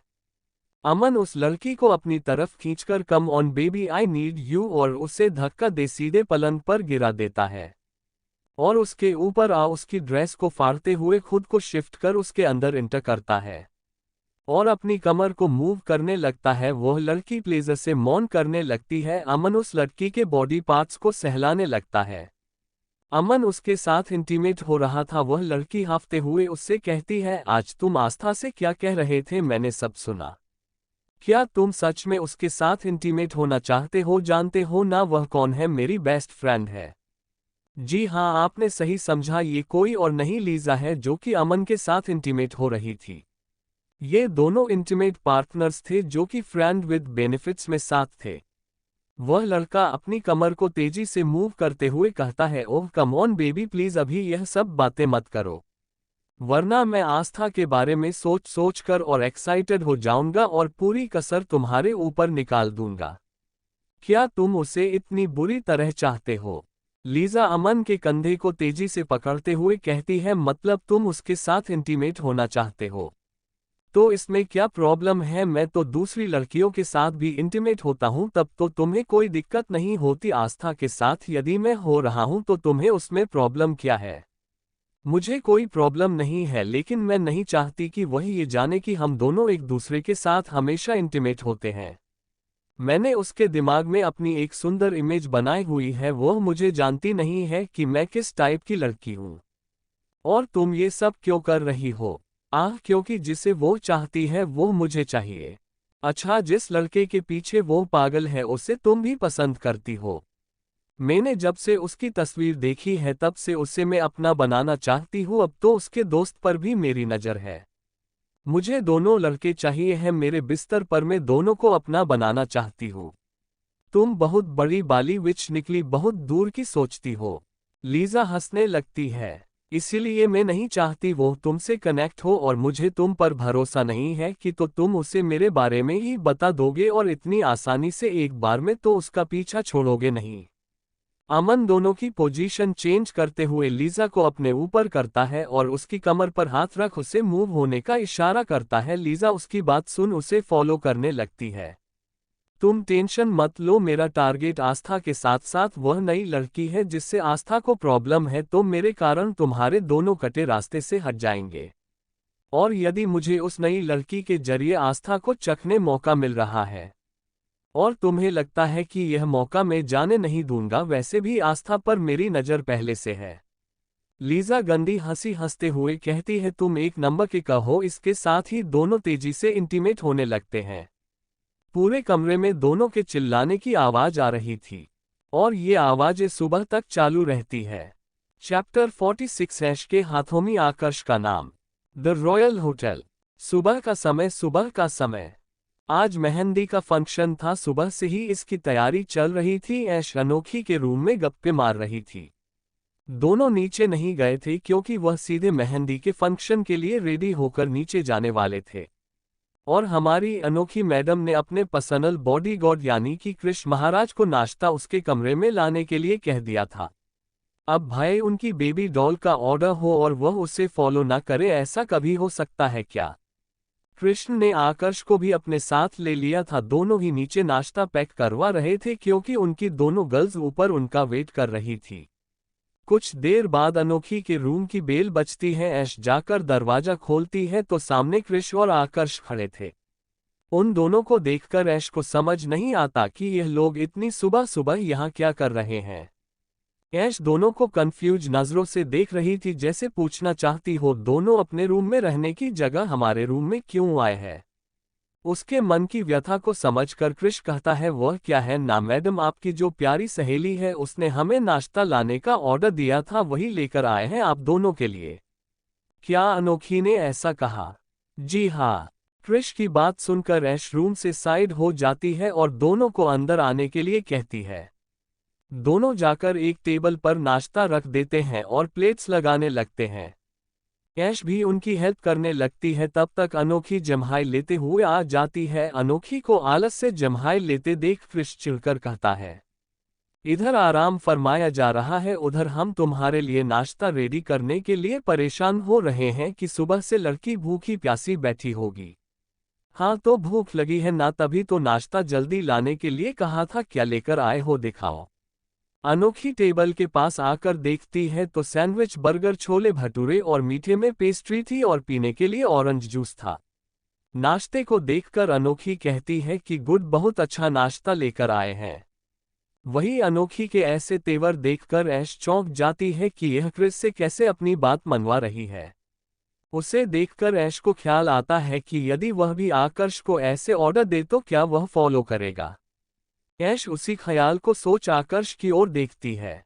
आकर्ष जो कि एक चेयर में बैठ चुका था, वो ऐश के लिए प्लेट लगा रहा था। वो आकर्ष को देखकर अपने ख्यालों को झटक मन में कहती है कि इनको ऑर्डर देने की क्या जरूरत है, ये तो मेरे बिना कहे ही मेरा ख्याल रखते हैं। और वही ये सब सोचते हुए आकर्ष के बाजू में बैठ जाती है। चारों बैठकर नाश्ता करते हैं।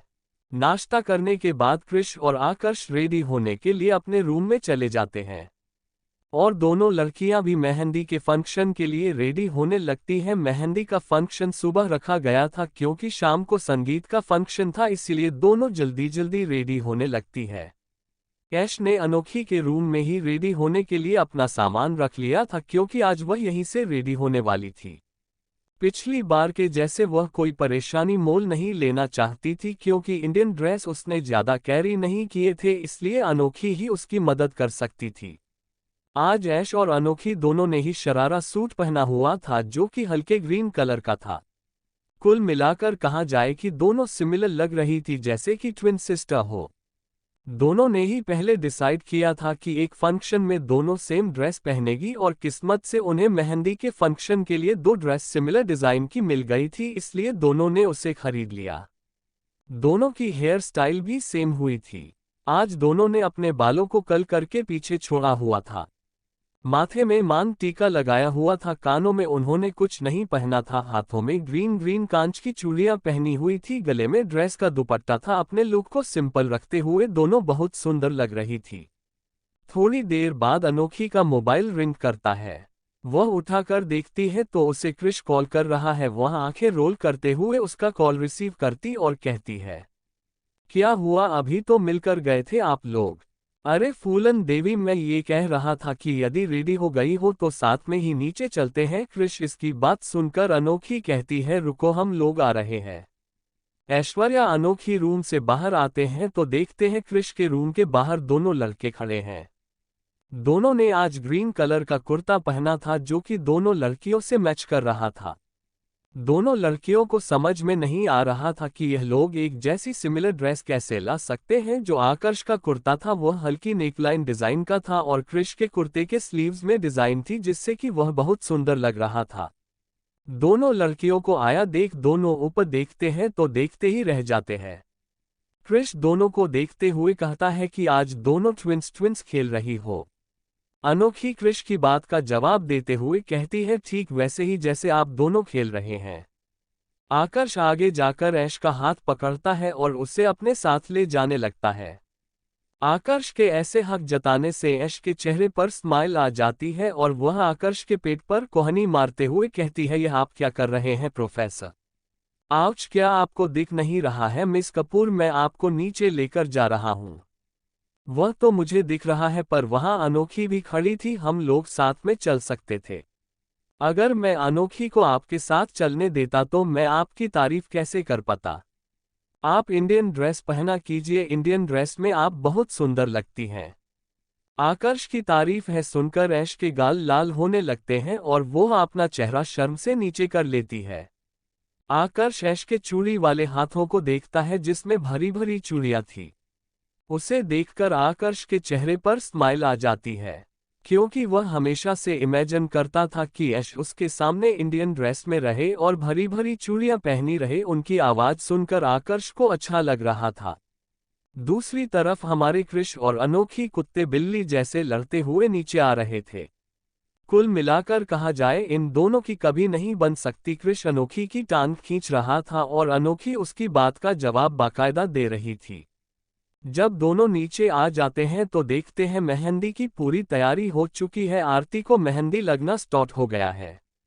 वो 4 लड़कियों से चारों तरफ से घिरे हुए मेहंदी लगवा रही है और कुछ लड़कियां जिनको मेहंदी के कार्यक्रम में डांस करने के लिए बुलाया गया था वह अपनी डांस प्रस्तुति दे रही हैं।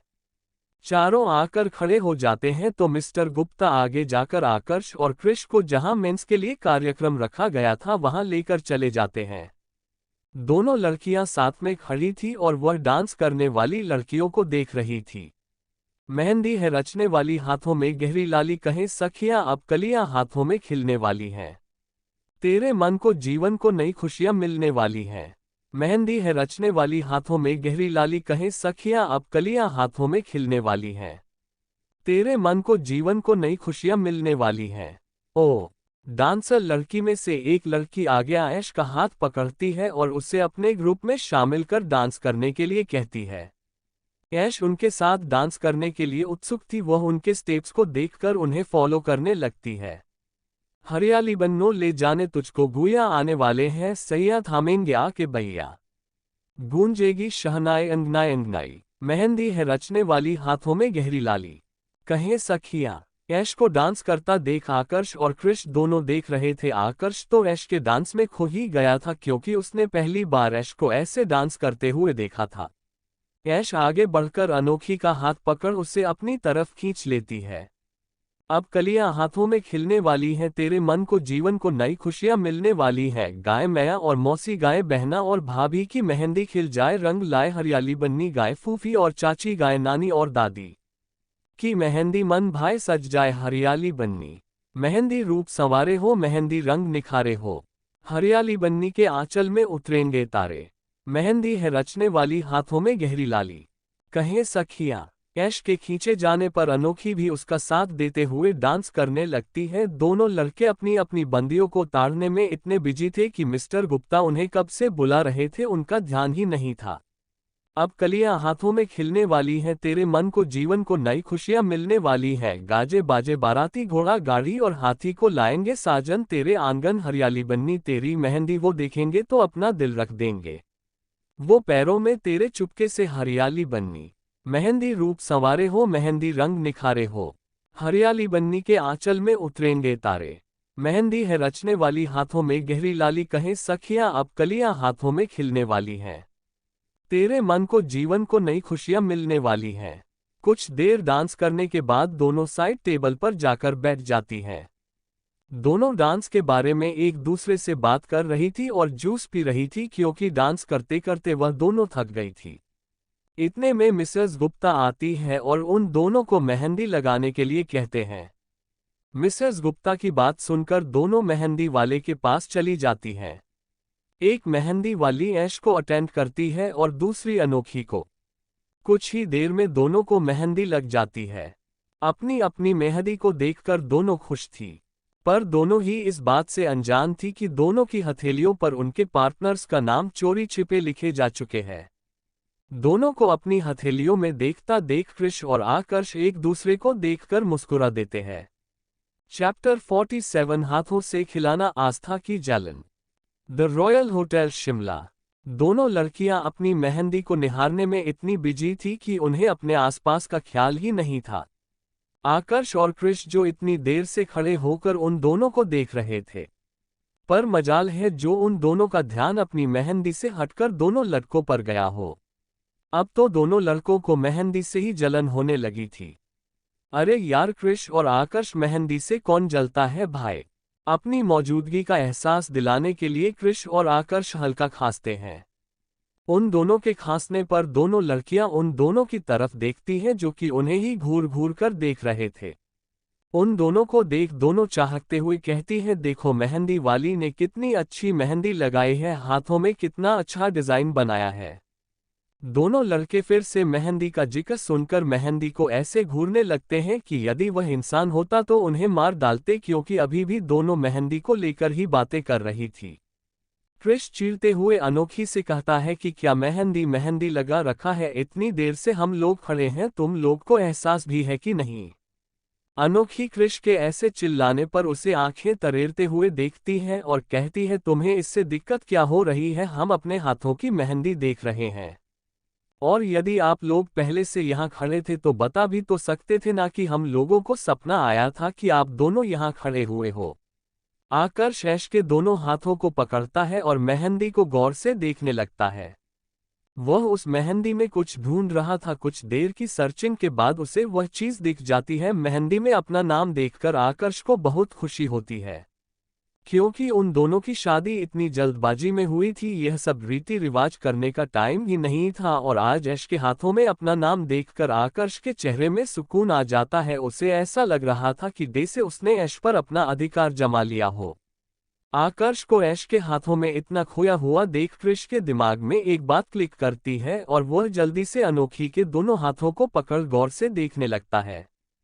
कृष के ऐसे सडन रिएक्शन पर अनोखी चौंक जाती है, क्योंकि जो बंदा अभी उससे मेहंदी को लेकर इतना बोल रहा था, अब वही उसकी मेहंदी को घूरे जा रहा था। अनोखी अपने हाथ पीछे खींचने लगती है तो कृष उसके हाथों को जोर से पकड़कर कहता है, 2 मिनट रुको बेबी डॉल।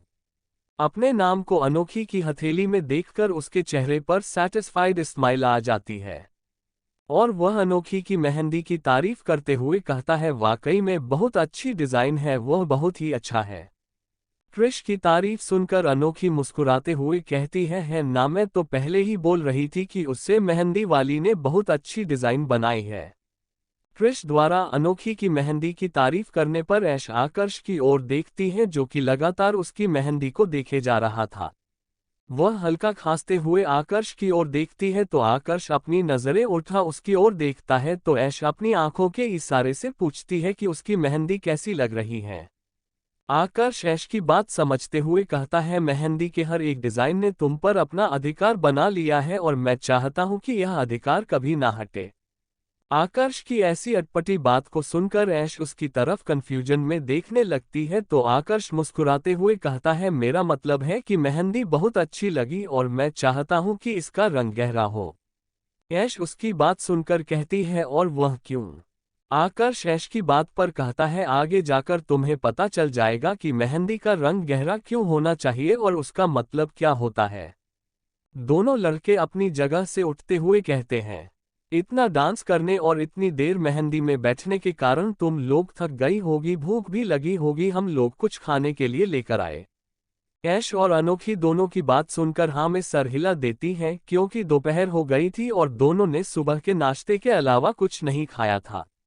दोनों की हाँ सुनकर कृष और आकर्ष खाना लेने के लिए चले जाते हैं।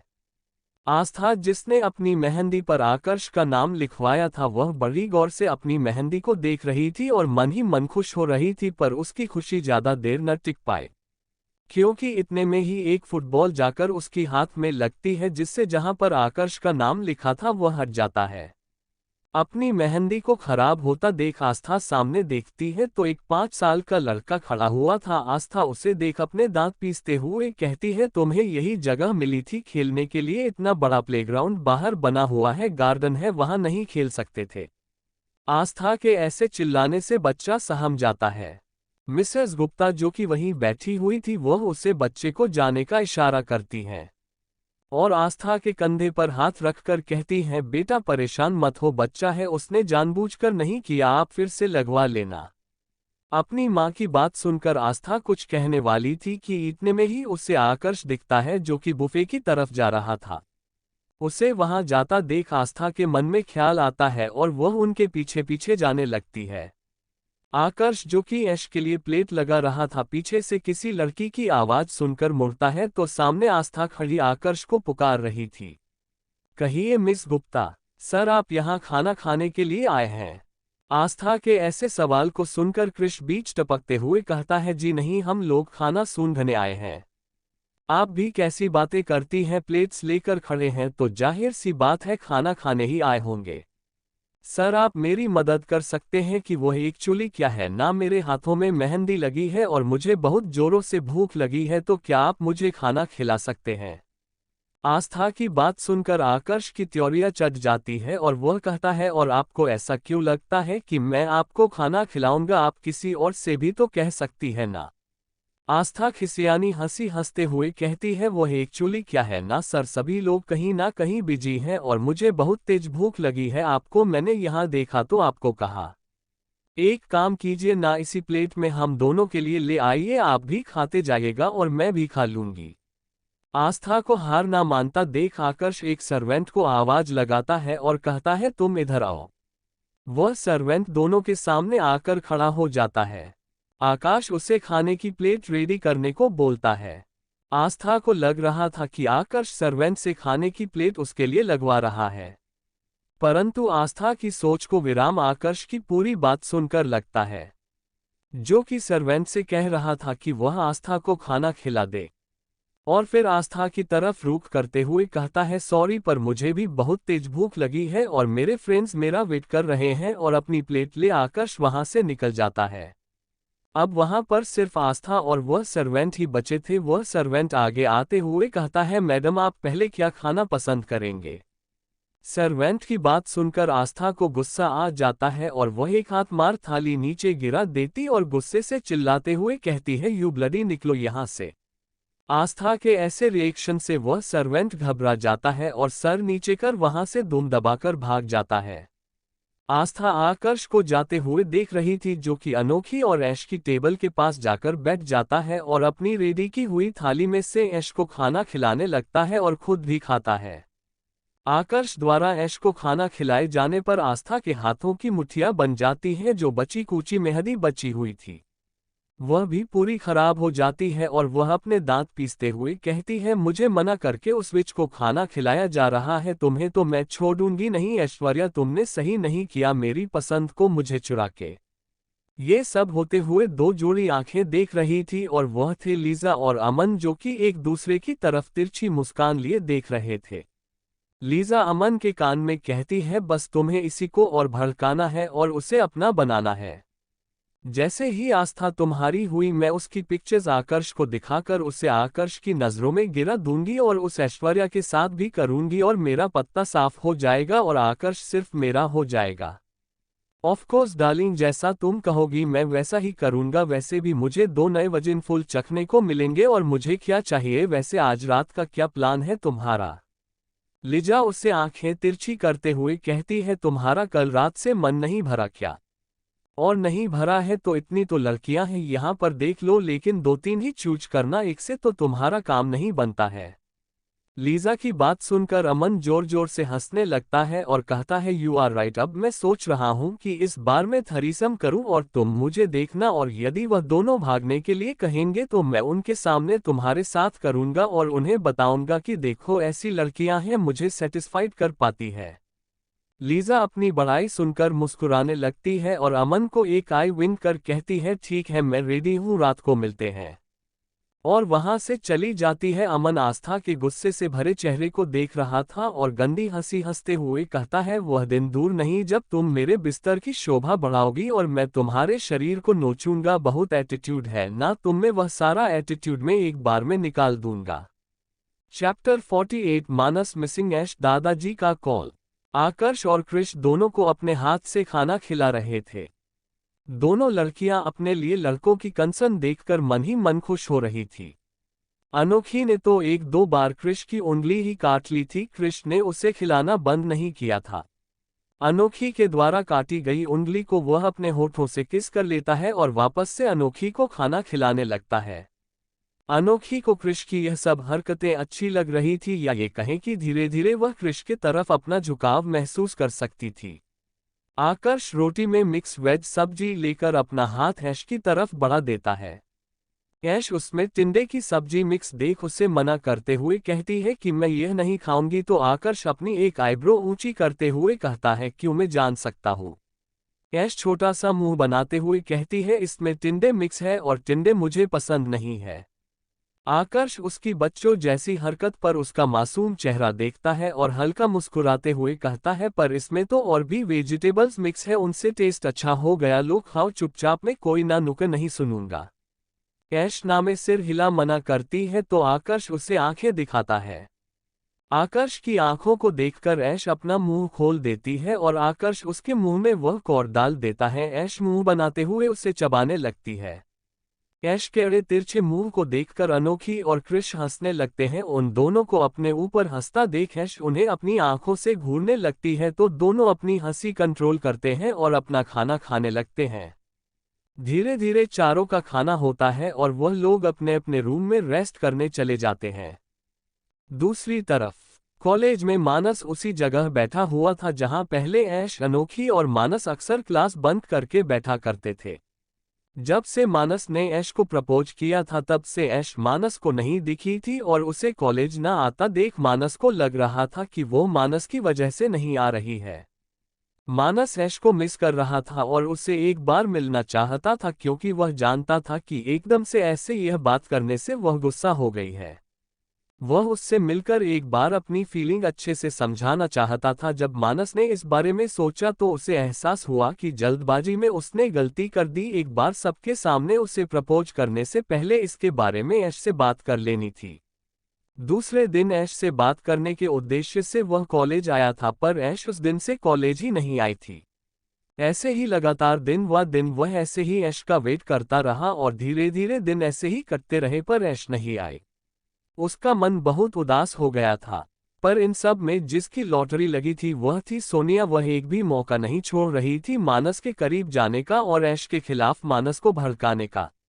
लेकिन मानस ऐश के खिलाफ सोनिया के मुंह से कुछ भी सुनता तो उसे चिल्ला कर चला जाता है, इसलिए सोनिया अब मानस से ऐश की बातें नहीं करती थी। वह अपने और मानस के रिलेशन को आगे बढ़ाना चाहती थी, इसलिए वह उसके सामने अच्छा होने का प्रिटेंड कर रही थी, जिससे मानस वापस उसके करीब आ जाए। कुछ भी करके उसे मानस के दिमाग से ऐश का फितूर निकलना था। ऐश का कॉलेज ना आने पर उसे अच्छा मौका मिल गया था और कॉलेज में एक और इंसान था जो कि ऐश के ना आने से खुश था, और वह थी मिसेस दत्ता। पर वह दुखी भी थी क्योंकि मिस्टर राय जो नहीं आ रहे थे। कुल मिलाकर कोई खुश था, कोई दुखी था। इसी तरह कॉलेज में सबकी जिंदगी बीत रही थी। Shimla royal hotel. Sleeping, sleeping, sleeping, sleeping, sleeping, sleeping, sleeping, sleeping, sleeping, sleeping, sleeping, sleeping, sleeping, sleeping, sleeping. ऐश अपने बेड पर आराम से सो रही थी कि इतने में ही उसका फोन बजता है। वह अपना हाथ यहाँ वहाँ करके फोन ढूंढती है। तब उसे सिर के पास मोबाइल दिखता है और वह उसे उठाती है। देखती है तो उसके दादाजी का कॉल था। वह कॉल रिसीव करती है तो सामने से दादी माँ कहती है, लगता है हमारी पोती हमें भूल गई है। सामने से दादी माँ की आवाज सुनकर ऐश मुस्कुराते हुए कहती है, अरे मेरी प्यारी दादी माँ को ऐसा क्यों लगता है? अब भाई जब से आप गई हो शिमला आपने हमसे एक बार भी बात की है और आपने हमें फोन तक नहीं किया। ऐश, सॉरी दादी माँ, एक तो इतने दिनों बाद में यहाँ घूमने आए, ऊपर से यहाँ का माहौल फंक्शंस में मैं इतना बिजी हो गई कि आपको कॉल ही करना भूल गई। दादी माँ थोड़ा नाराज होते हुए कहती है, वही तो हमने पहले कहा कि आप हमें भूल गई हैं। अब हम आपकी लाइफ के सबसे इम्पोर्टेंट पर्सन नहीं है, इसलिए आप हमें इतनी जल्दी भूल गई। ओहो मेरी प्यारी दादी माँ, ऐसा मत कहो ना, वैसे भी आपकी प्यारी पोती आपको कभी नहीं भूल सकती। फिर बात को बदलते हुए ऐश कहती है, आशी और दादाजी कहाँ गए हैं? आशी जो कि स्कूल से आ गई थी वह चिल्लाते हुए कहती है, मैं यही हूँ दी, आप कैसे हो? आशी की चहकती हुई आवाज सुनकर ऐश मुस्कुराते हुए कहती है, मैं अच्छी हूँ छोटी चुईया, तेरा स्कूल कैसा चल रहा है? आशी चीखते हुए दादी माँ की ओर देखती और कहती है, देख रहे हो दादी माँ दी मुझे कैसे चिढ़ा रही है। एक तो इतने दिनों बाद बात कर रही हूँ उसमें भी मुझे चिढ़ना नहीं भूल रही है। दादी माँ दोनों की नोक-झोंक सुनकर हंसते हुए कहती है, अरे वह प्यार करती है तुझे इसलिए मजाक कर रही, बजह इतना सीरियस मत लिया कर उसकी बातों को। दादी माँ को ऐश का पक्ष लेते देखा आशी गुस्सा होते हुए कहती है, आप तो हमेशा दी का ही पक्ष लेते हो। मैं नहीं करती हूँ उनसे बात, और वह गुस्सा होकर सोफे के दूसरे साइड बैठ जाती है। ऐश वीडियो कॉल करती है तो दादी माँ उसका कैमरा आशी की ओर कर देती है और कहती है, देख रही हो बेटा कैसे मुंह फुलाकर बैठ गई है, तू क्यों परेशान करती है उसको? अरे दादी माँ, उसको परेशान करने में मजा आता है मुझे। आशी तिरछी नजरों से वीडियो कॉल में देख रही थी। अब वह धीरे से खिसकते हुए दादी माँ के पास आ जाती है और पूछती है, वहां पर कैसा है सब? शादी अच्छे से हो रही है? आपने मुझे एक भी पिक्चर्स नहीं भेजे हैं वहां के। ऐश हंसते हुए कहती है, यार यहाँ बहुत मजा आ रहा है, थोड़ा ठंड ज्यादा है, इतना अच्छा माहौल है, प्लस इधर के फंक्शंस कुछ अलग है हमारे इधर की वेडिंग्स में जो रिचुअल्स होते हैं। यहाँ के रिचुअल्स थोड़ी अलग अलग है। आज मेहंदी का फंक्शन था, फिर अपने हाथों को दिखाते हुए, देखो दादी मैंने मेहंदी लगवाई है, कितना अच्छा डिजाइन बनाया है मेहंदी वाली ने। दादी माँ ऐश की मेहंदी देखती है जो कि गहरे रंग की रची हुई थी। वह उसकी मेहंदी देख मुस्कुराते हुए कहती है, बेटा आपकी मेहंदी तो बहुत गहरे रंग की रची है। आशी भी दादी माँ की बात सुनकर कहती है, हाँ दी आपकी मेहंदी बहुत अच्छी रची है। दोनों दादी पोती ऐसे ही बात कर रही थी कि इतने में दादाजी आ जाते हैं और कहते हैं, हो गई बात, अब मैं कर लूं अपनी पोती से बात। दादाजी की बात सुनकर ऐश दादाजी की तरफ देखती है और कहती है, कैसे हैं आप दादाजी? हम तो बहुत अच्छे हैं, ये बताए आप कैसी हैं? वहां जाकर हमें भूल तो नहीं गई हैं? दादी माँ वाला डायलॉग दादाजी को मारते देख ऐश जोर जोर से हंसने लगती है और कहती है, क्या आप दोनों ने पहले से सांठ-गांठ कर ली थी कि जब मुझे कॉल करेंगे तो सेम डायलॉग बोलेंगे? अनोखी जो ऐश के बाजू में सो रही थी उसकी हंसने और इतनी जोर जोर से बातें सुनने के कारण उसकी नींद खुल जाती है और वह बैठकर देखने लगती है तो दादी माँ दादाजी आशी तीनों वीडियो कॉल में थे। वह उन तीनों को देखकर खुश हो जाती है और उनसे बातें करने लगती है। थोड़ी देर बात करने के बाद दादाजी कॉल कट कर देते हैं। अनोखी ऐश की तरफ देखती है जो कि अपनी मेहंदी को लगातार देखे जा रही थी और खुश हो रही थी। अनोखी उसकी मेहंदी देखती है जो कि गहरे रंग की थी और फिर अपने हाथों को उठा देखती है तो वह भी गहरे रंग की थी। अपने हाथों में मेहंदी का रंग इतना चढ़ा देख वह बहुत खुश हो जाती है और ऐश से कहती है, चलो मैडम संगीत का कार्यक्रम स्टार्ट होने वाला है, रेडी नहीं होना क्या? यार अनोखी, आज मेहंदी के फंक्शन में डांस करके मुझे बहुत अच्छा लगा और मैं एक्साइटेड हूँ। मैंने सोचा है कि मैं संगीत की कार्यक्रम में भी डांस करूँगी। वह सब तो ठीक है, पर तूने पहले से डांस प्रिपेयर किया है जो वहां जाकर ऐसे ही मटक कर आ जाएगी? जभी तो वह डांसर्स थी जिससे तूने उनके स्टेप्स फॉलो कर लिए थे। अरे तो इसमें कौन सी बड़ी बात है, अभी भी 2 घंटे हैं हमारे पास, 1 घंटे में डांस स्टेप सीख लेते हैं, कर लेंगे थोड़ा बहुत। यार मैं इधर एंजॉय करने आई हूँ, मैं कोई भी एक फंक्शन मिस नहीं करना चाहती। ओके ओके शांत लेडी भीम शांत, समझ गई मैं तेरी बात, ठीक है हम दोनों पहले प्रैक्टिस करते हैं फिर उसके बाद रेडी होना स्टार्ट करते हैं। अनोखी की हाँ सुन, ऐश का चेहरा लेड बल्ब डे से चमकने लगता है और जल्दी से फ्रेश होकर उन लोग एक गाना सिलेक्ट कर उस गाने में अपनी रिहर्सल करने लगते हैं।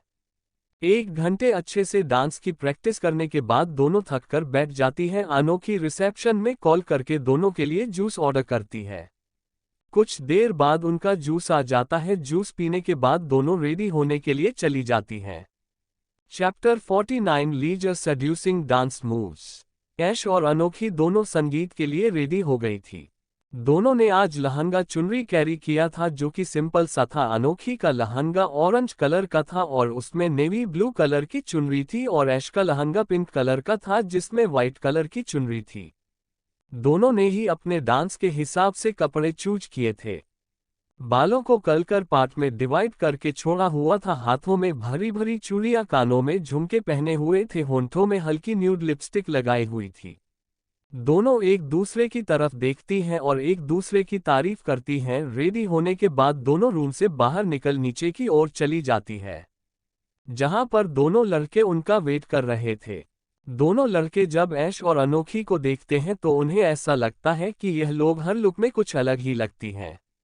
दोनों उनको देखने में बिजी थे। तब तक अनोखी और ऐश टेबल के पास पहुंच जाती है और बैठ जाती है। अनोखी क्रिश के कंधे पर एक मुक्का जड़ते हुए कहती है, कुछ मंगाया नहीं है खाने के लिए? इतनी देर से आकर बैठे होकर क्या रहे थे?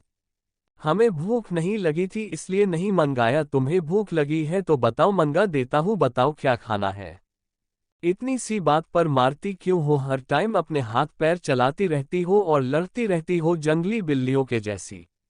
खुद के लिए जंगली बिल्ली सुनकर अनोखी चिढ़ जाती है और कहती है, खाना मंगाओ, मुझे भूख लगी है वरना ये जंगली बिल्ली तुम्हारा मुंह नोच खाएगी। क्रिश वेटर को ऑर्डर देकर खाना मंगवाता है कि इतने में ही चारों को एक गाने की आवाज सुनाई देती है। सब लोग स्टेज की ओर देखने लगते हैं तो एक लड़की उनकी तरफ पीठ करके खड़ी थी। उसने बहुत छोटे कपड़े पहने हुए थे, या ये कहा जाए कि अंग प्रदर्शन कर रही थी। उसने नीचे छोटी सी एक स्कर्ट और सीने को ढकने के लिए बैकलेस ब्लाउज पहना था जिसमें डोरी बंधी हुई थी। वह लड़की जैसे ही पलटती है तो उसके सीने के उभार जो कि आधे विजिबल हो रहे थे वह दिखने लगते हैं। उसको देखकर संगीत में मौजूद बाकी लड़के सीटी बजाने लगते हैं। ऐश और अनोखी को अच्छा नहीं लगता। कुछ ही देर में उन्हें गाने की आवाज सुनाई देती है। उसे सुनकर दोनों की आंखें बड़ी हो जाती हैं। लैला मैं लैला ऐसी हूँ लैला, हर कोई चाहे मुझसे मिलना अकेला। लैला मैं लैला ऐसी हूँ लैला, हर कोई चाहे मुझसे मिलना अकेला। गाने के बोल जैसे जैसे आगे बढ़ रहे थे वह लड़की अपने सेडिक्टिव मूव कर रही थी। किसी को कुछ समझ में नहीं आ रहा था कि आखिर वह लड़की है कौन, क्योंकि उसने एक पतले कपड़े से अपना चेहरा छुपाया हुआ था। जिसको भी देखूं दुनिया भुला दून, मजनू बना दून। ऐसी मैं लैला लैला ओ लैला लैला ऐसी तू लैला, हर कोई चाहे तुझसे मिलना अकेला। वह लड़की अपनी बॉडी को और शो करते हुए सेक्सी मूव्स कर रही थी जो कि वहां के लड़कों को उसकी तरफ जाने के लिए मजबूर कर रहा था।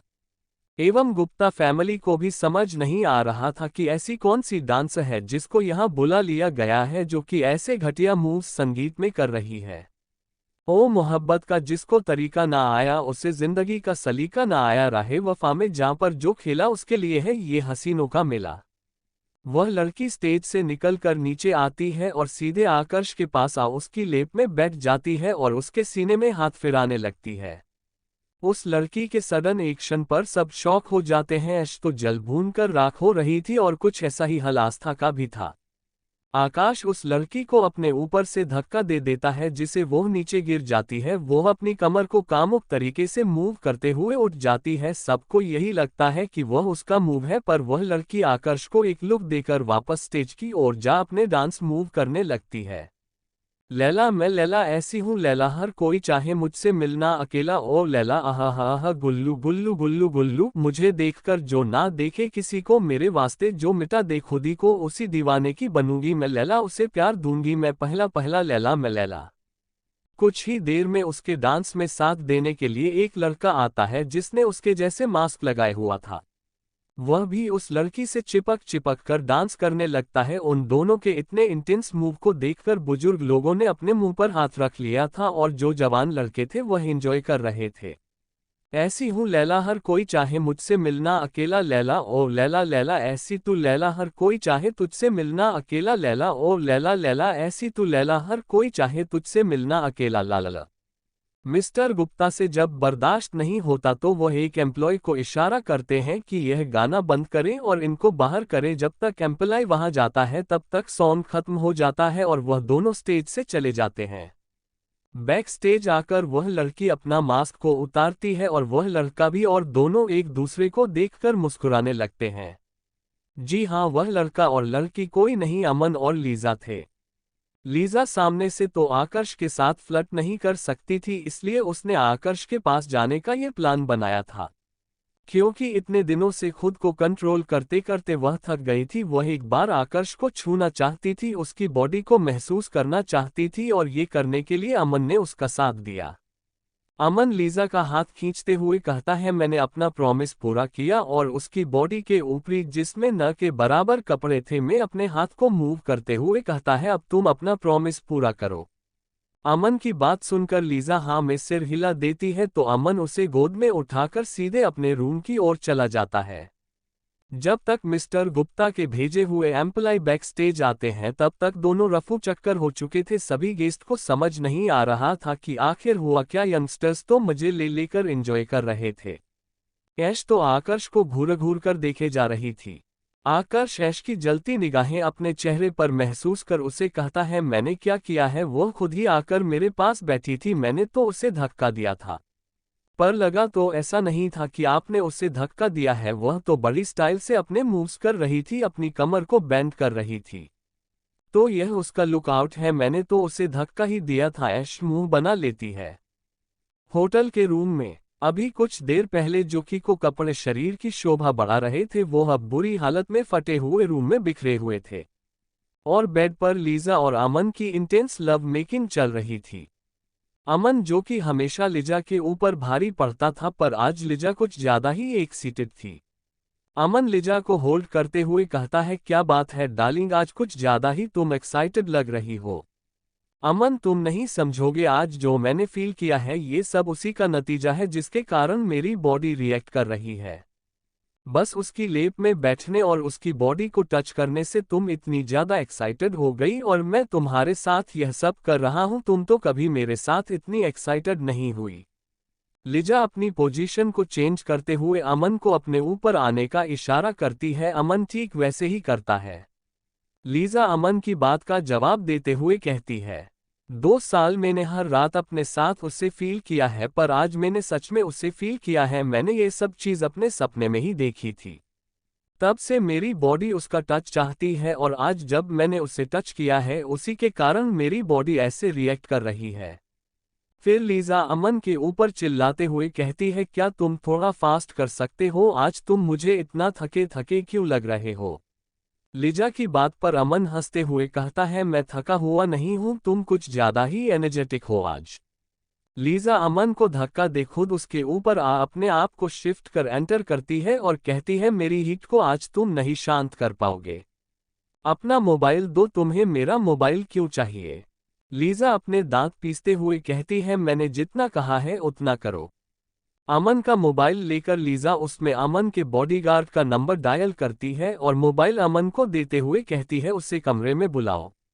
अमन चौंकते हुए लीजा को देखता है और कहता तुम पागल हो गई हो, मैं हूं यहाँ पर, उसकी क्या जरूरत है तुम्हें, अभी हम एंजॉय करते हैं ना। मुझे तुम दोनों चाहिए, I need him, call him right now. Aman Lisa की बात सुनकर अपनी बॉडीगार्ड को कॉल करता है और रूम में बुलाता है। कुछ ही देर बाद अमन का बॉडीगार्ड रूम में आ जाता है। बॉडीगार्ड जो कि अमन और लिजा के बारे में पहले से जानता था और उन दोनों को ऐसी पोजीशन में पहले भी देख चुका था पर उसने कभी दोनों को ज्वाइन नहीं किया था। वो दोनों के सामने अपना सिर नीचे करके खड़ा हो जाता है। लिजा उसे वहां खड़े देख चिल्लाते हुए कहती है तुम्हें अलग से इनविटेशन देना पड़ेगा, हमें ज्वाइन करो, आई नीड यू। बॉडीगार्ड तो लिजा की बात सुनकर शॉक ही रह गया था, उसे लगा नहीं था कि उसे यहाँ इसके लिए बुलाया गया होगा। लिजा अपनी पोजीशन सही करती है और उस बॉडीगार्ड को अनड्रेस होने कहती है। बॉडीगार्ड लिजा की बात नहीं मानता है तो लिजा घूरकर अमन को देखती है तो अमन बॉडीगार्ड को इशारा करता है। वह बॉडीगार्ड अपने कपड़े रिमूव करता है और उन दोनों को ज्वाइन करता है और खुद को शिफ्ट कर लिजा के अंदर खुद को इंटर करता है। लिजा बॉडीगार्ड के इंटर करने से प्लेजर से चिल्लाने लगती है। बॉडीगार्ड अपनी कमर मूव करने लगता है जिससे लिजा को मजा आने लगता है और साथ ही साथ अमन को भी। वह तीनों एक साथ अपनी नाइट स्पेंड करने लगते हैं। उसे रूम में गहरी सांसों और प्लेजर से चिल्लाने की आवाज गूंज रही थी। कुछ देर बाद वहां का माहौल शांत हो जाता है। बॉडीगार्ड अपने कपड़े पहन रूम से बाहर चला जाता है। लिजा अमन के ऊपर बेसुध लेटी हुई थी। अमन अभी भी लिजा के अंदर था और अब उसे फिर से क्रेविंग हो रही थी। वो धीरे धीरे अपनी कमर मूव करने लगता है। लिजा जो कि बड़ी मुश्किल से आंख खोल पा रही थी अपनी बॉडी में वापस से हीट पैदा होते महसूस कर अमन का साथ देने लगती है। चैप्टर 50 घाघरा नोकझोंक। दूसरी तरफ संगीत में बिल्कुल शांत माहौल था। कोई भी ये देखकर नहीं कह सकता था कि यहाँ पर संगीत का फंक्शन रखा गया है। अपनी बेटी के संगीत को ऐसा खराब होता देख मिस्टर गुप्ता खड़े होते हैं और कहते हैं, hello gentleman and beautiful ladies. शायद यहाँ पर कुछ मिसअंडरस्टैंडिंग हो गई थी। वह डांसर होटल के किसी और एरिया के लिए आई हुई थी बट वह गलती से यहाँ आ गई, इसलिए हम उनको नेग्लेक्ट कर अपने संगीत के फंक्शन को आगे बढ़ाते हैं। मिस्टर गुप्ता की बात सुनकर जो टेंस्ड माहौल था वह थोड़ा नॉर्मल हो जाता है।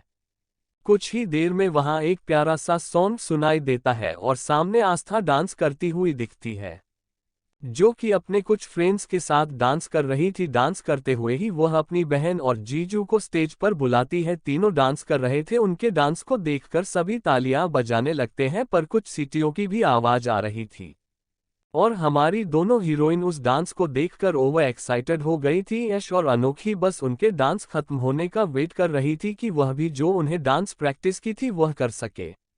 उन दोनों को खड़ा देख दोनों लड़के उन्हें घूरते हुए कहते हैं, तुम लोग कहाँ जा रहे हो? अनोखी और ऐश एक्साइटेड होते हुए कहती है, हम लोग भी डांस करने जा रहे हैं। हम लोगों ने डांस प्रिपेयर किया हुआ है।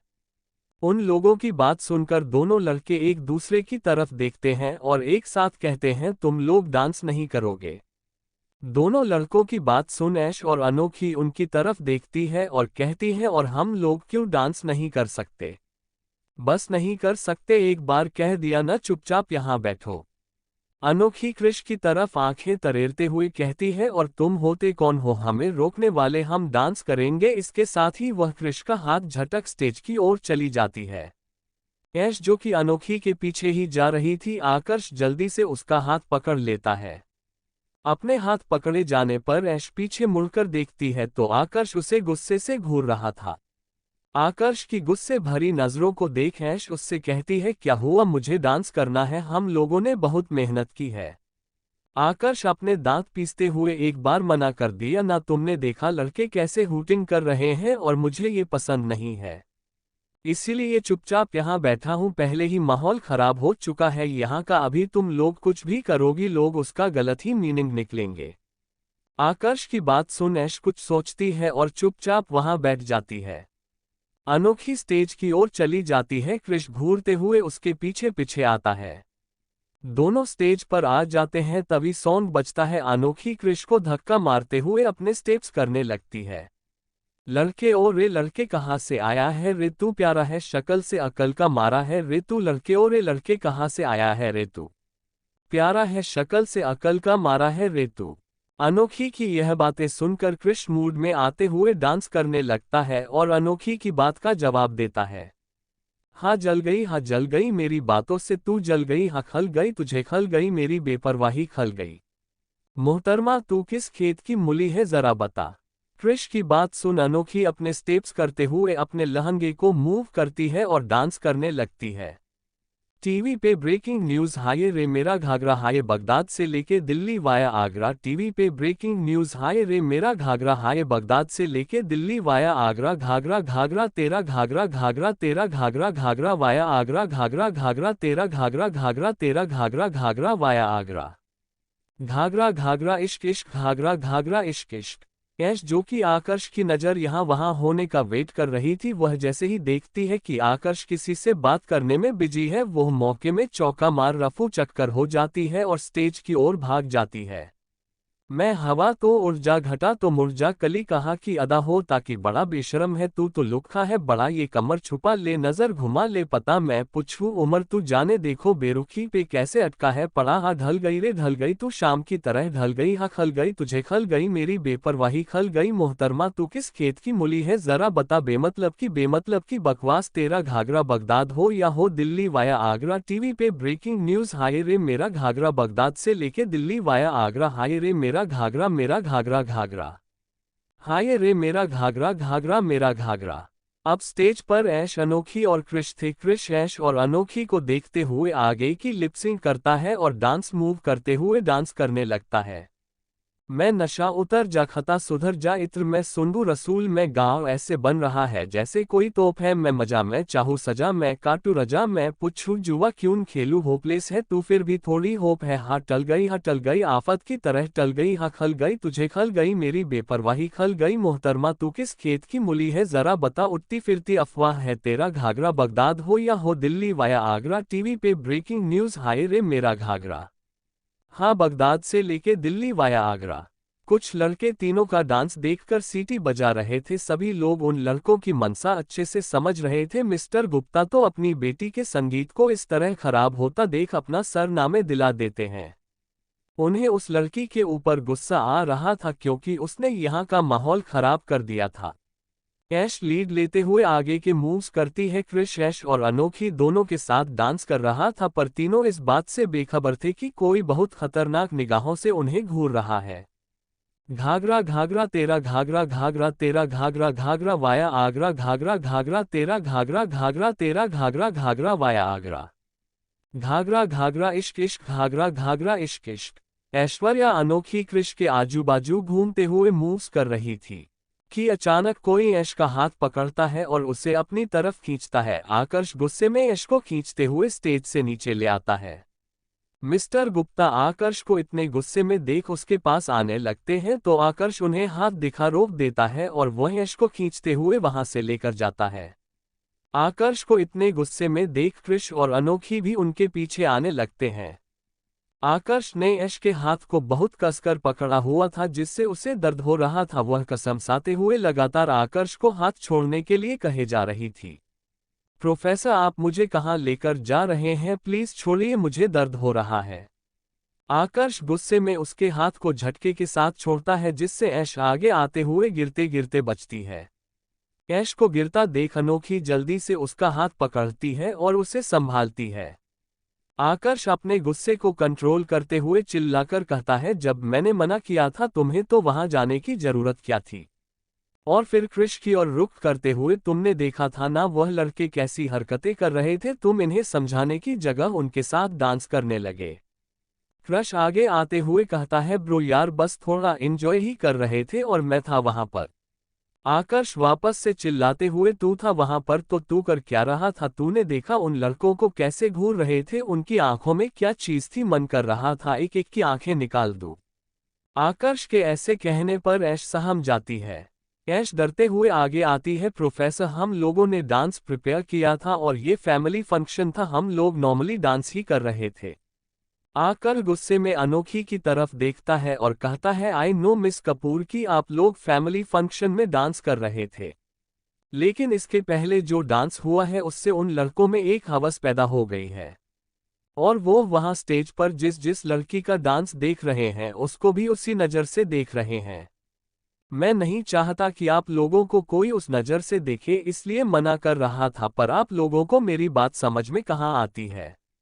ऐश और अनोखी सिर नीचे कर आकर्ष से सॉरी कहती है। दोनों की सॉरी सुनकर आकर्ष अपनी जलती निगाहों से उन्हें घूरकर देखता है और गुस्से में वहां से चला जाता है। क्रिश आकर्ष को जाते हुए देखता है और नामे सिर हिला देता है और अनोखी की तरफ देखकर कहता है सब तुम्हारी वजह से हो रहा है, जब मैंने तुम्हें मना किया था तो तुम क्यों गई, तुम्हारी वजह से मिस कपूर भी वहां चली गई जिसके कारण मेरा दोस्त गुस्सा हो गया। पूरा इल्जाम अपने ऊपर आते देख अनोखी चिढ़कर क्रिश से कहती है कि आप मेरे ऊपर क्यों इल्जाम लगा रहे हैं। जब मैं वहां डांस कर रही थी तो आप भी तो एंजॉय करके डांस कर रहे थे। ये कहिए कि हम दोनों की वजह से ऐश्वर्या वहां आए और वह फंस गई। ऐश का ध्यान दोनों की बातों में नहीं था क्योंकि वह आकर्ष के बारे में सोच रही थी। आज दूसरी बार उसने आकर्ष को इतने गुस्से में देखा था, पहले जब मानस ने उसे प्रपोज किया था और दूसरा अब ऐश यही सब सोच ही रही थी कि इतने में अनोखी उसके कंधे पर हाथ रखती और कहती है चलो यहाँ से, अब यहाँ मन नहीं लग रहा है। कल तक प्रोफेसर का गुस्सा शांत हो जाएगा। अनोखी की बात सुनकर वह गहरी सांस लेती है और हाँ में सिर हिला देती है। तीनों वहां से अपने रूम में चले जाते हैं। Thank you. आपको नोवेल कैसा लगा कमेंट करें। लाइक और शेयर करना न भूलें। नेक्स्ट पार्ट देखने के लिए चैनल को सब्सक्राइब करें।